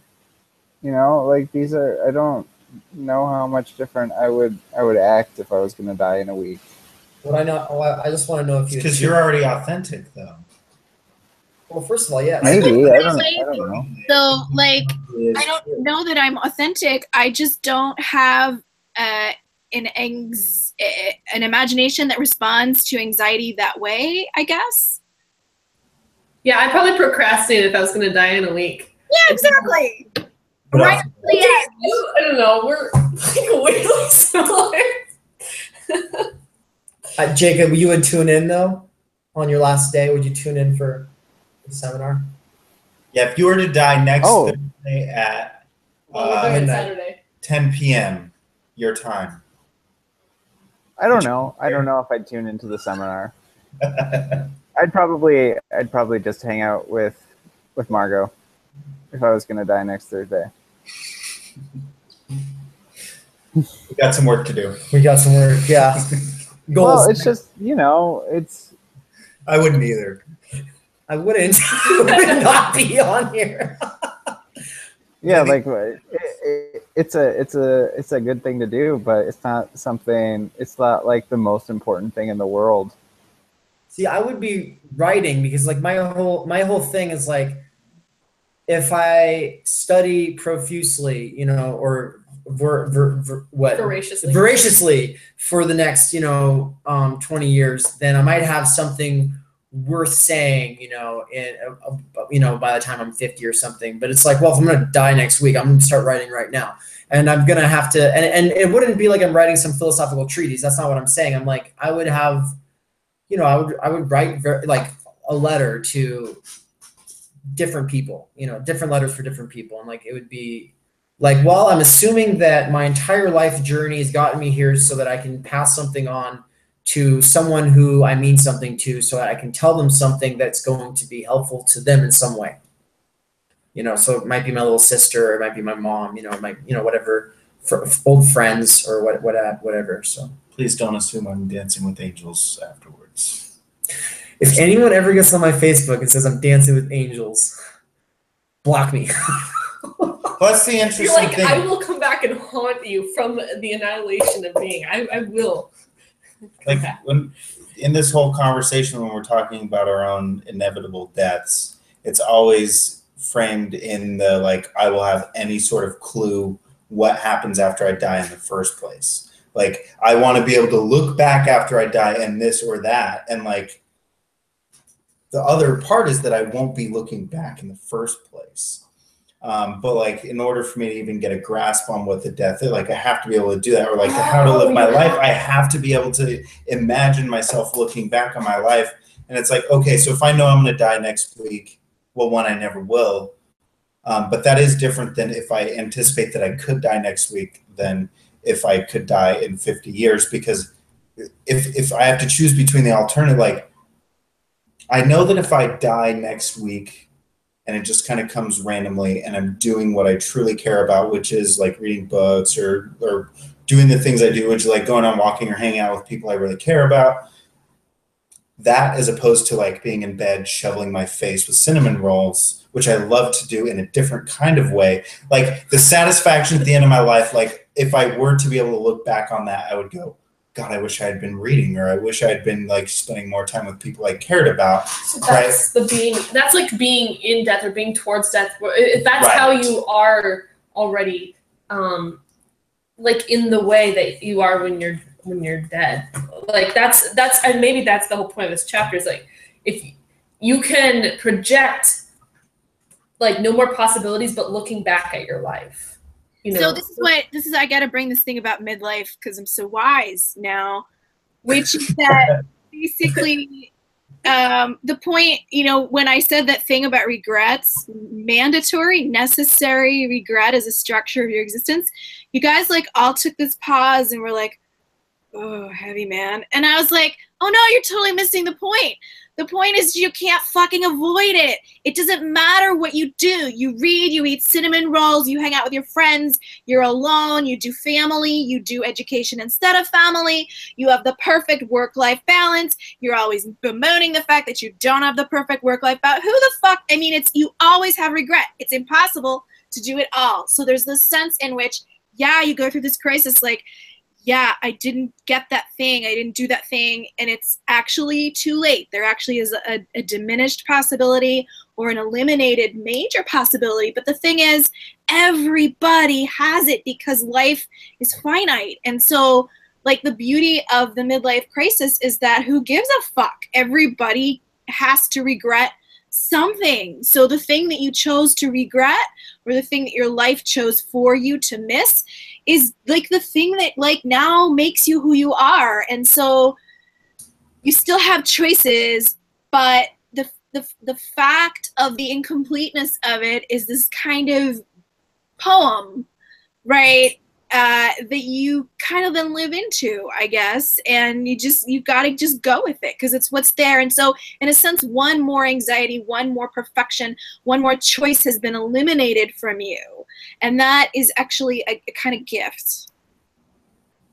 That sounds to me like a lot like what he means by thrownness, right? And it's like I think that thrownness, like you come into a more and more awareness of your thrownness to the point where you're like, it's no longer like, oh, should I be a doctor or should I be, you know, what do they call it, the underwater basket weaver? Like it's no longer like a question of like what you're going. You realize, yeah, that's the other side of the time propelled you here to this point where you're looking back. You're like, there are times that I made choices. There are other times choices were made for me. Most of the time choices were made for me, or when I did make choices, things still worked out different than I thought that they were going to. On the other side, it's easy to become very nihilistic if it's just like, well, all these choices are made, or I made a choice and it didn't pan out, so therefore, who cares? I can't kill myself, but I can just kind of. Well, this is why you see a lot of old people in nursing homes. And I know, like, my mom has worked in nursing homes her whole life, and it was something I found amazing. My great grandma recently had her 100th birthday, and she's not this kind of old person, but a lot of people just reach a certain point, and maybe it's the point of the crisis, and then they give up because maybe that realization that, you know, like there's the regrets. It's like, oh, I didn't make this decision in my life back then, and now I can't anymore. So then it's like that decision to be like, well, whatever I have now is totally worthless, and they just sort of live in this sort of tranquilized, very very hopeless state of being. And my mom can attest that it's very sad to work with those people, and it's very discouraging. But then there are my great grandma. She just like doesn't have that attitude. She is still alive and she's still doing what she wants to do. And, you know, maybe I was helping her like write down memoirs, and, you know, she would be like, well, maybe I could have done this. I kind of wish I would have like finished college, but that was back then. And then I had this and that. So, you know, you win some, you lose some. And I think it's why she's still alive. And like getting up in the morning and putting on makeup and like being herself, is that she just doesn't let the fact of the incompleteness of her life get her down. She just keeps going. Well, and that's also, it kind of distinguishes itself from a regret in that, like, I can look back on periods in my life, even at this point, and go, I could have done something different there, or, you know, given the chance, I might choose something else. But all in all, it's fine, versus like being in a state where life is just purely unfulfilled and then going, should have done everything different. That right? is very different. You know, which a lot of people I think do find, because no matter what, yeah, like Lydia's right, like no matter what I do, I'm going to look back and go, fuck that one up. You know what I mean? Like it's going to happen, and it already has happened, and I expect it to continue to happen. But what I found is even at a 26, like there have been years where I go, those royally sucked. And if every year was like those, I don't know what I would do. Right. You know, like I couldn't handle it, like, because I can't handle it already, like after only a couple years, let alone 60. Which is just like living in the like constantly trying to be reaffirmed by society telling me what the expectations are and trying to live up to those. Like I got out of school and I did this thing, and then I was like, that didn't work. I moved to New York. I was like, I'm going to get a job like they said, and I'm going to work in publishing, and I'm going to work for, you know, this publishing house, and that didn't work. I'm just constantly like running these walls. Then I got a real job working, you know, within the family, and just like consistently within what one does, just doing what one does, and not really in reflection on it, and having a lot of miserable days one after another. I think really it's not as if humans want to avoid pain or regret. It's like we want to avoid constant misery. Like you just don't want to be mired down in misery, you know? And so another thing I was thinking about is like some of the possibilities that the they lays out for you, being able to make those authentic. Like, okay, so my grandma did go to school for a few years. She didn't really like it. And she told me not to tell anyone, but she flunked out of like her last semester or something because she just was kind of like, And then she decided to get married and she only had one kid, have a kid and travel around like for her husband's job. And like, but she really wanted to do that. And she just doesn't regret that. And so maybe that was an easy possibility for her to get married and have a kid.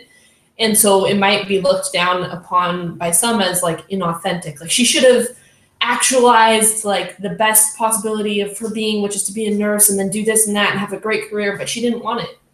She wanted to take care of the flowers, and she wanted to like can things, and she wanted to raise her kid.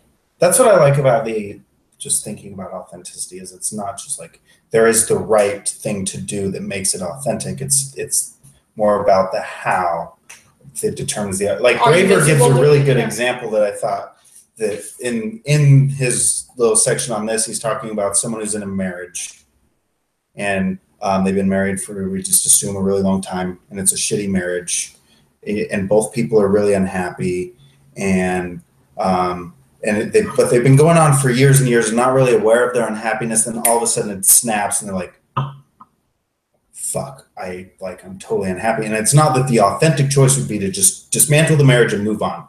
That could be it, but it could also be to then determine to do everything possible to like resalvage happiness in the marriage. That's like also just a perfectly viable option, as much as the other would be. But it's about that snapping out of it and then like taking a stand on that thing, which is like, I've not been aware or present in this marriage in the first place.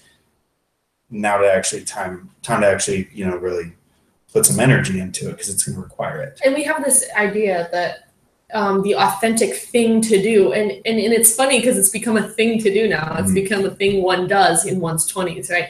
The authentic thing to do, like, and this comes from sort of the beat and hippie generation. It's like you get in a van, and you drive around, and you play music with people, and you don't really give a fuck, and you're not going to get a job and like slave away in service to the man, and you're not going to get married, like free love. Like there's a sort of path that's laid out for you. That's supposedly what they call authentic. And one of my least favorite things is there's these accounts on social media like Tumblr or Instagram or whatever, and it's called like Live Authentic or Folk Authentic, right? I bet my brother's a part of all of them. And then they just have this aesthetic, right? It's an aesthetic they sell you. This is the authentic life. And you're just kind of like, for who? Like, what culture did you pull this style of house out of? Like, it's why authentic, is that? It's authentic. I should start sending them selfies. I'll just be like, I'm sure you want that because I'm living super authentic right now.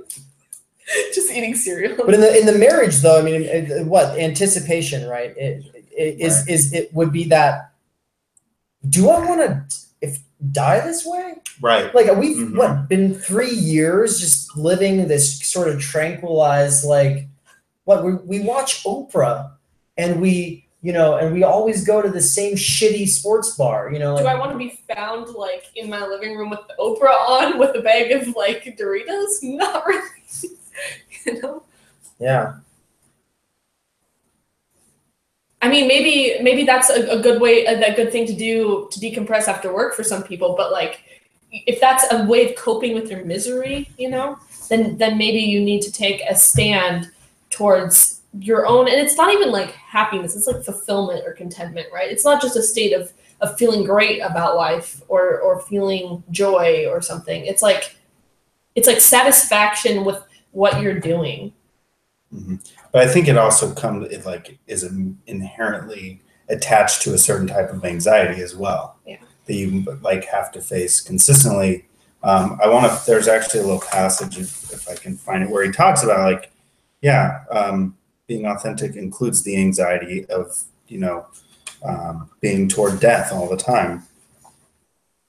Might it be the spot where you have 4 giant exclamation points and the entire page is underlined? I think it is. What page is this? I think this is, and the page dog-eared. I rarely dog-ear anything. There's 2 dog ears this whole time so far.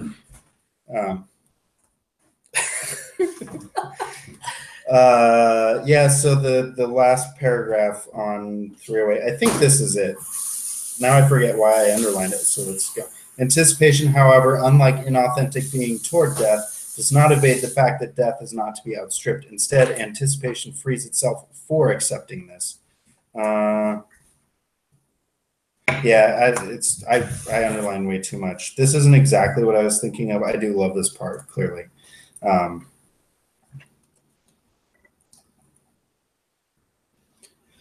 Maybe the reason he likes this so much more than you both is because he actually resonates with this fear of death thing. Yeah, probably.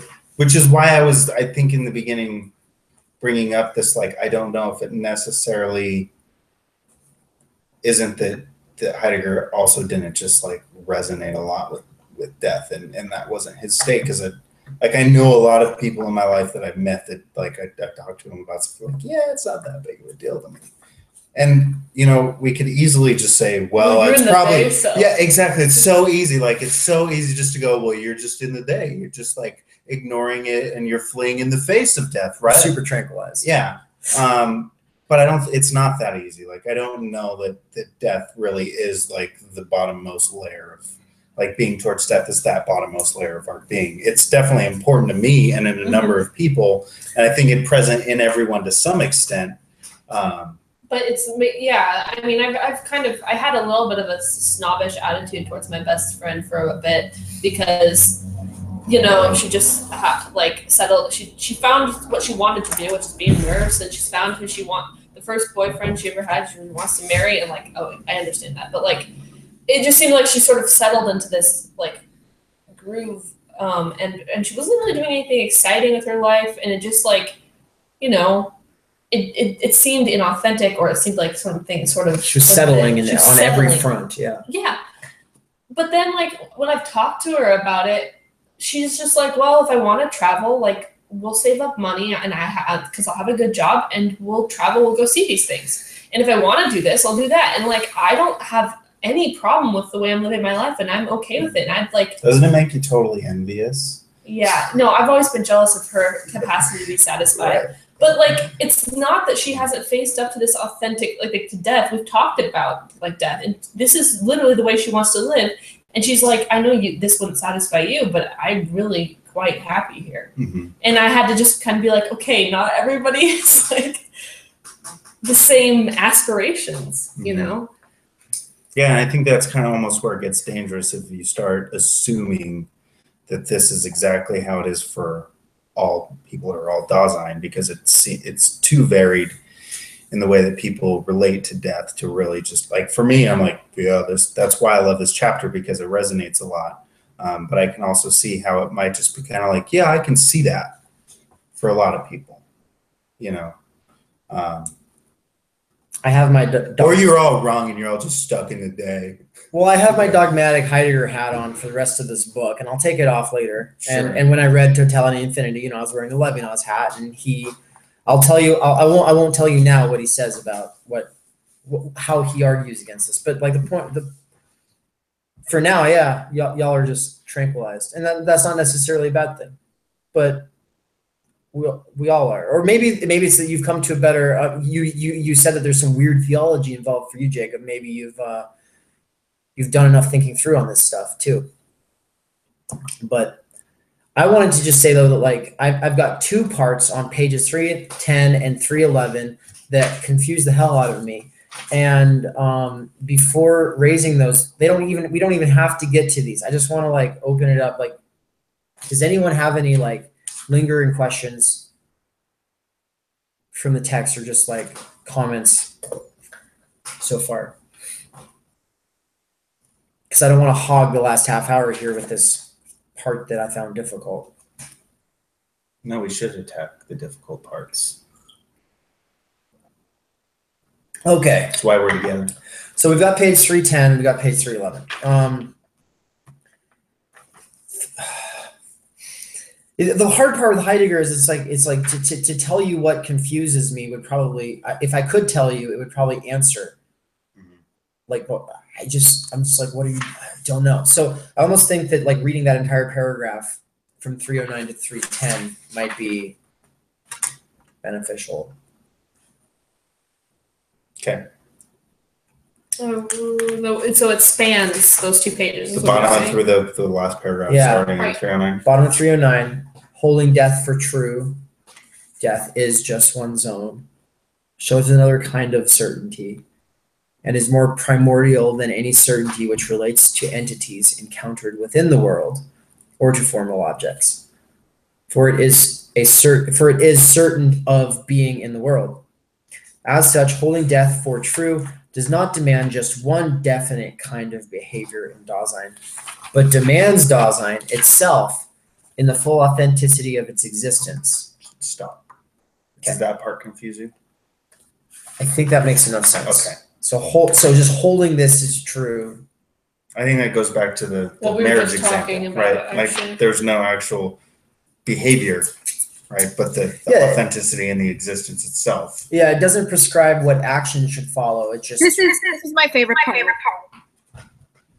I could go into that, but going. cool.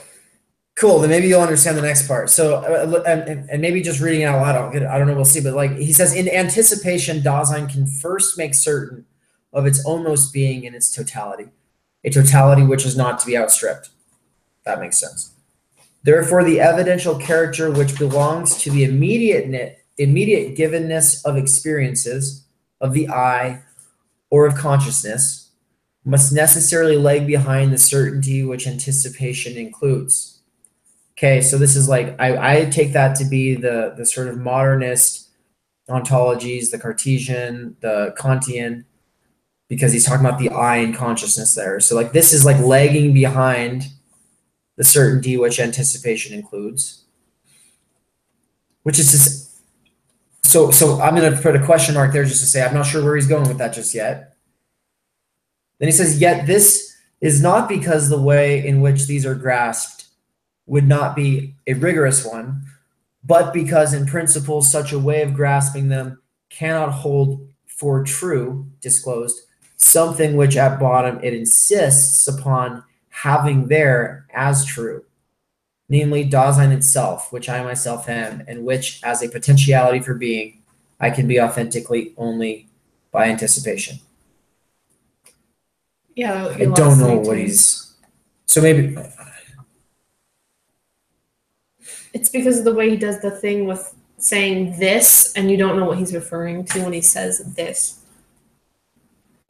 yet this is not because the way, so this the lagging, right? The lagging behind the certainty which anticipation includes. So he's kind of saying like traditional philosophy and the questions it has, and like I'm assuming it means like traditional epistemology, all of that stuff lags behind this kind of anticipation he's setting up. And then he's saying that's not to say that that's not a rigorous thing. That's not to say it's worthless. That's not to say Kant was wasting his time. But because in principle such a way of grasping them cannot hold for true something which at bottom it insists upon having there as truth. That's where it loses me. Okay, so that's he's talking about now, I think, experience. And I'm reading that thing when he's talking about givenness of experiences as actually existentialism more than something Kantian. So so I actually feel like this truth is different than experience, right? So this is not in the world. It's not an entity encountered within the world. This is the condition of being. Like, and so the grasping of it or the accepting of it as true in a certainty that I actually love this. I don't know. I can't tell you why this resonates.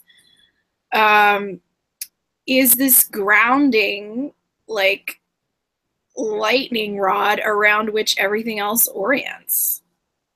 I think also we missed in that first sentence. That was helpful, by the way. Thank you. Yeah. The evidential character which belong. So the evidential character is actually the subject of that sentence. So when he says this, he's referring to the subject. So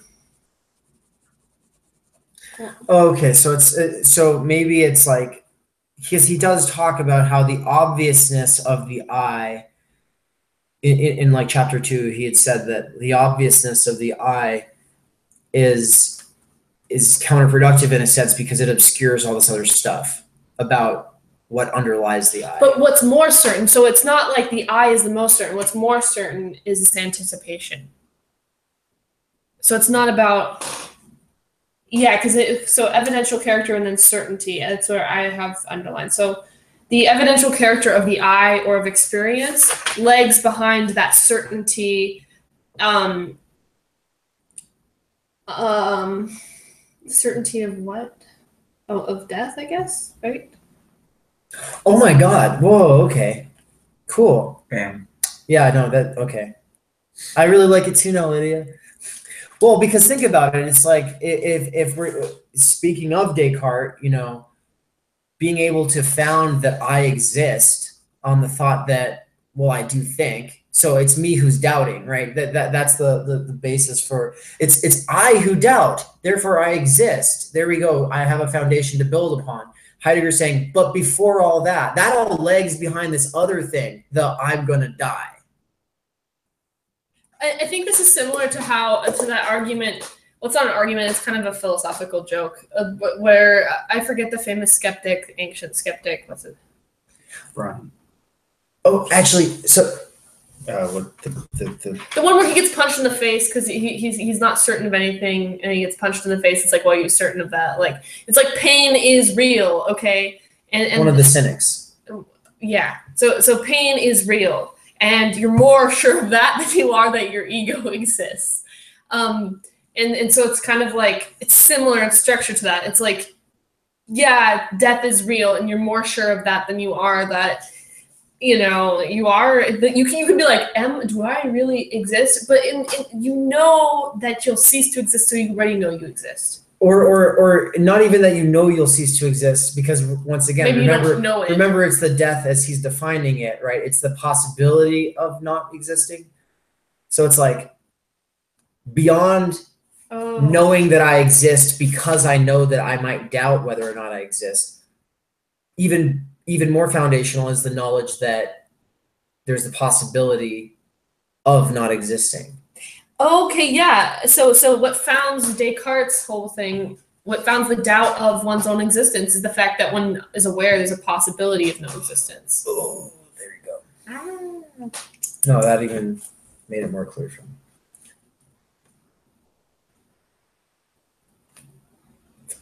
I guess the phrasing for me is that it's not about the I, and it's not even about, I mean, holding death for true. It does imply that you've done this process or that you're in this understanding or mode of being, but it just isn't about me anymore, is like sort of the point of that phrasing. It's just not even about you. Oh, the phrasing hold for true?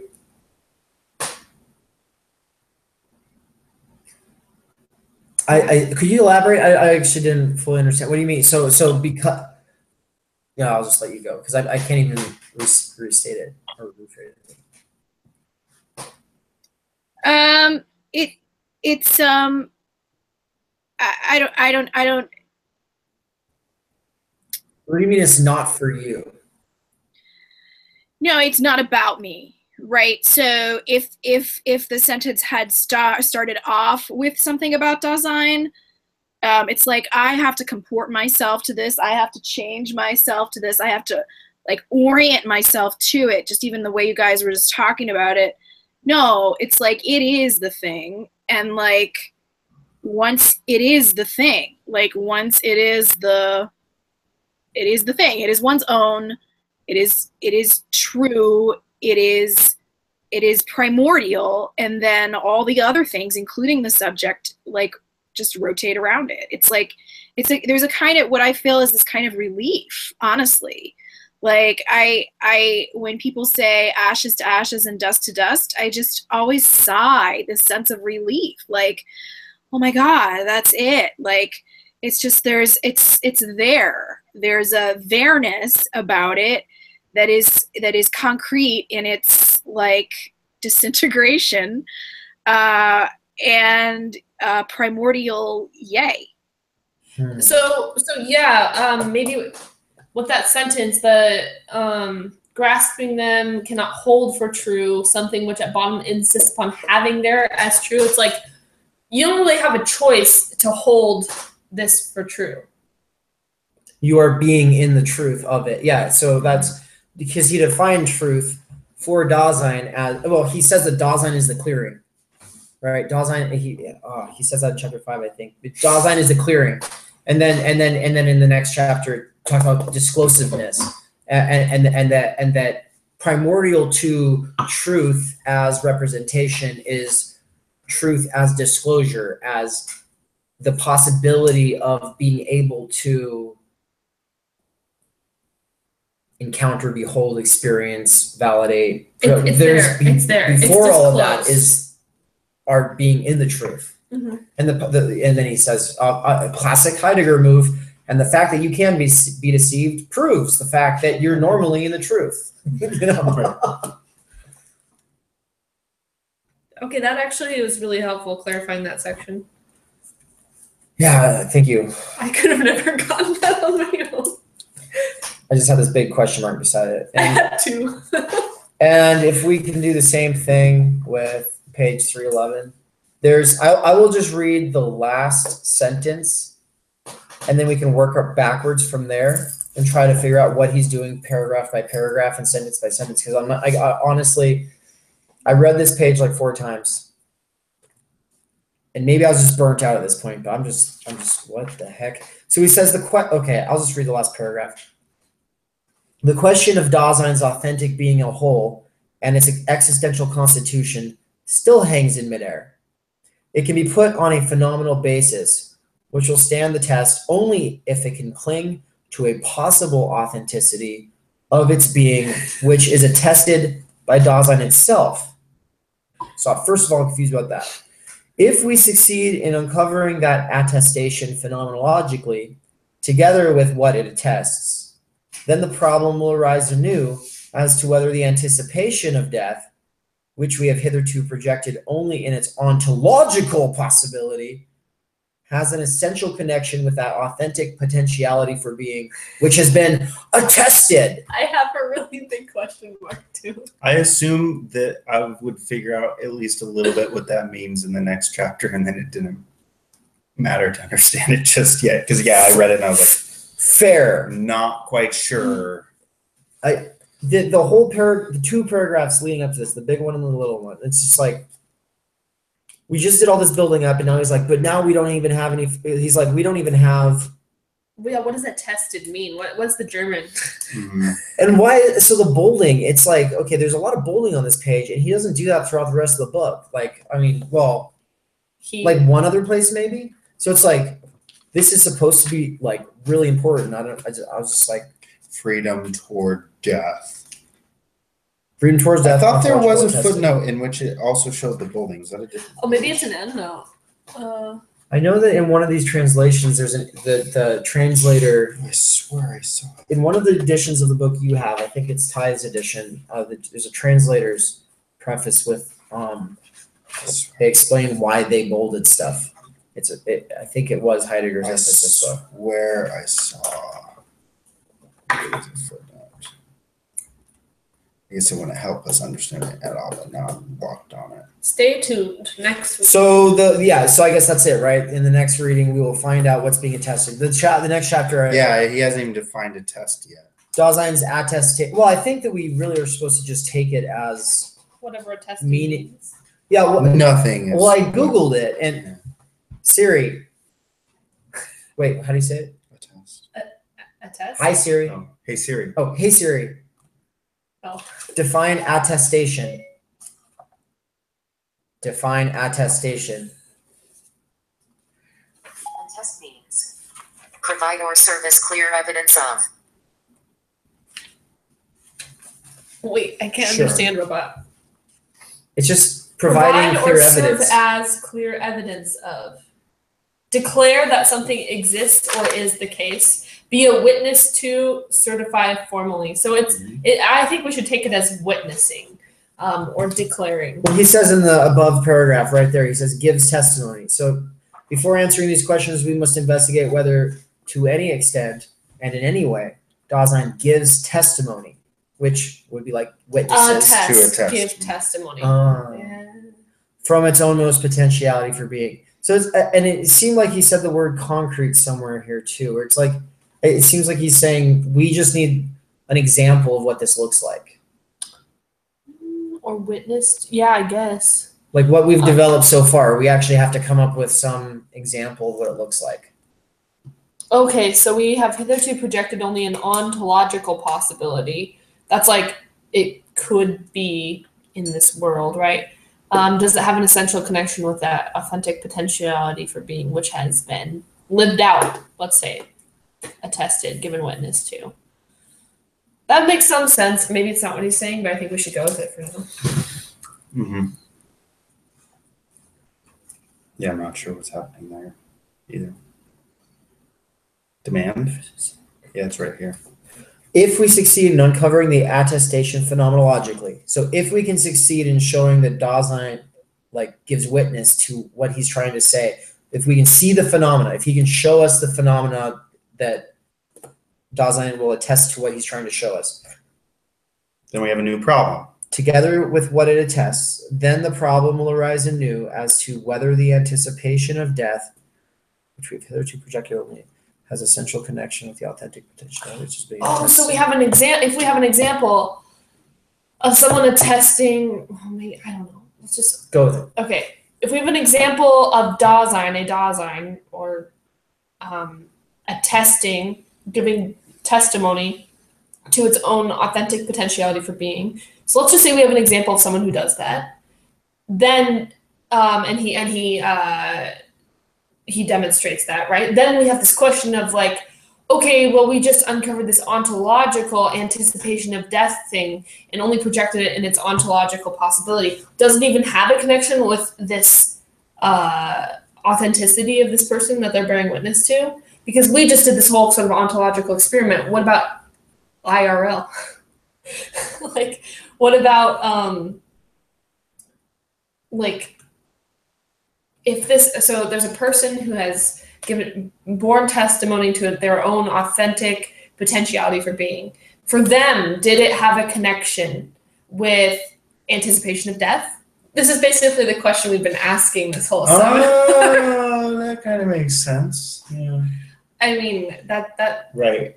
If it seems authentic, is it really? Or just okay, so we laid out this path where authenticity is so intimately ontologically connected with anticipating death. But what about phenomenologically? Yeah, what he says, is there really an essential connection? So we've been talking about examples where we can see it being the case, but is there an essential connection? I guess that's important that he says essential connection too, because in analytic philosophy, the question would have been, is there a necessary connection, right? But he's saying, is there an essential connection? Yeah. Because necessary would have meant, it has to be this way in all possible worlds anyway, we can conceive it. Where it's no. We're talking about in this world, it being in the world existingly. Yeah. Is there an essential connection? So existentially do we have... evidence is a bad word, but that, yeah, phenomenologically he's laying something out ontologically here in this chapter. And then he's saying, okay, now let's look at the phenomenological aspect. Or we'll have to. Or if we did, then this question would come up if the ontological thing we've laid out matches up with the, or resonates with the phenomenological.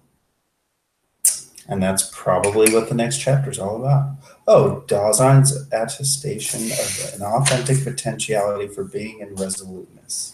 So, I mean, I had read the next chapter title and thought, like, Dasein's attestation of an authentic potentiality for being. Isn't that just what we read a chapter about? But I guess attestation. I guess that it wasn't Dasein's Now we're attestation. about He was the like attesting in this chapter.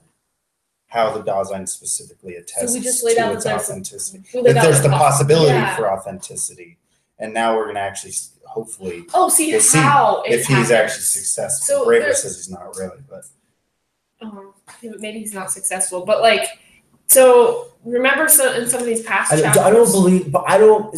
To take him with a grain of sand. That's all I'll say. Braver? Yeah. Oh, totally, I do. Because the thing is like he also said that the last half of chapter 6 wasn't very important, and it was like actually like everything there was like super important. I thought so. Whatever. Well, that's why we're reading all of Division 2 anyway. Right. Because a lot of people said, take it or leave it. Take it. I was just gonna say, so I don't remember which chapter it was, but like where he'll divide it up. Maybe it was it chapter? Which one were you just talking about? Chapter 6. The last half of chapter 6. Okay, but he'll do this thing where he does like, here I'm doing the ontological stuff, and then he'll move into the phenomenological stuff. So it's like, or the existential. Existential. So here's the everydayness, and then how does it play out? Oh well, we have idle talk, curiosity, we have this, we have that. So he's laying out the possibility of authenticity because he did it for dayness or everydayness. He laid out like how Dasein is like it's ontologically possible that Dasein is everyday in an everyday mode, right? And then he moved to the next section of the chapter with like, here's examples of how this plays out. So now he just took a whole chapter to lay out the possibility of authentic potentiality for being, and now he's like, okay, how does it play out? Resoluteness. Mm-hmm. That makes so much more sense. Right. No, it does help. And it's why he hits you like a wave, like over and over again. You know, and it's part of this repetition thing that Jacob was picking up on at the beginning. And I'm really interested in like these stylistic insights that y'all are making because I want to understand his methodology better and I want to understand like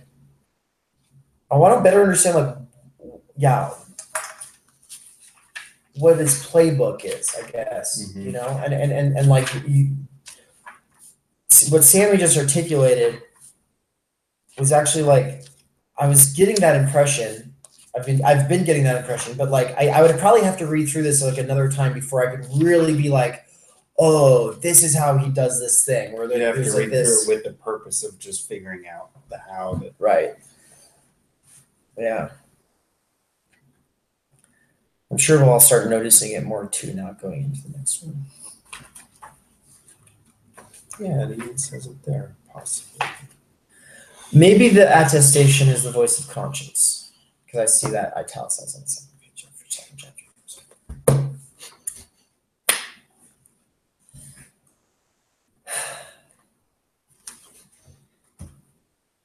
And with that, I feel brain fried. How do y'all feel? Tired. I'm ready for a tour. Cool. Am I allowed to pee off the balcony? I kept thinking about it, but I don't think we should. My head good. I just don't want to waste. I don't want someone walking by on the. You really want to still recording? Does everyone hear what we're talking about? Sorry. Anyway, he's asking if he can pee off the balcony. I'm saying that I don't think it's into the goat pen. They pee there all the time, and I'd rather do that than go in a toilet. If he was truly authentic, I think he would. But well, I also authentically take a stand on being generous to other people and not making them see me pee. Yeah, no, I think that people walking by on the path that pathway would probably they might pee behind the RV might and be they able to would see be you. able to see. No, I've scoped it out. There's like like that fence in the way. All right, Yeah. we've thought about this a lot. So anyway, yeah, we're live broad. This is on YouTube forever. Cool. Yes. Yeah, tour. All right, everybody. Well, it was fantastic. Thanks for joining. Next week. Wait, we do have to Saturday next week. Is that where we're at? I vote yes. Whatever everyone else says. I will not be there on Thursday or Saturday. So Right. We were gonna put it off 2 weeks. This changed. We're gonna put it off 2 weeks just for Jacob, but then Jacob was like, "Actually, I can't make it either of those days, so it doesn't matter." And we're like, "Oh, okay. Well, this will make it so that Isaiah can come. It's more likely he'll be able to come more often, and this will take a lot of stress off of Brian because Brian comes straight from work to this. So, but I don't know, Lydia. I'm sure did you see the conversation about that in the Facebook message? I did a little bit. I think I can't come this Saturday, but maybe after that it's okay. Not quite sure. Okay. All right. Well, cool. As long as it's not super problematic, then that we do that, then we'll be doing Saturday, and we've been saying that the start time would be between 9 and 10 Mountain Standard Time. We will be deciding exactly what time Saturday morning it will be. At least it wouldn't be so late for you, Lydia, whatever your schedule is like. What I really liked about it is that like Thursdays, especially during the school year, there's a lot of events. So I knew we were going to start clashing with all of those. And then it's like, well, if we're going to do Friday or Saturday, those are also event-laden evenings. And so different ones of us will always be being picked off. But Saturday mornings are generally pretty free for people. And like, you have the rest of the day that way. It's just not Saturday morning for me. It's like the middle of the afternoon. Oh. That's true. Damn time. Damn clock time. What time is it there right now? It's almost 11. Oh, okay. Well, let's do the tour. So we'll say goodbye to YouTube, and then we'll stop the broadcast, but then we'll all still be on here, and then Joel will be able to show you as well because you came on after we had shown this little tour. So thanks everybody. Take care. Bye bye.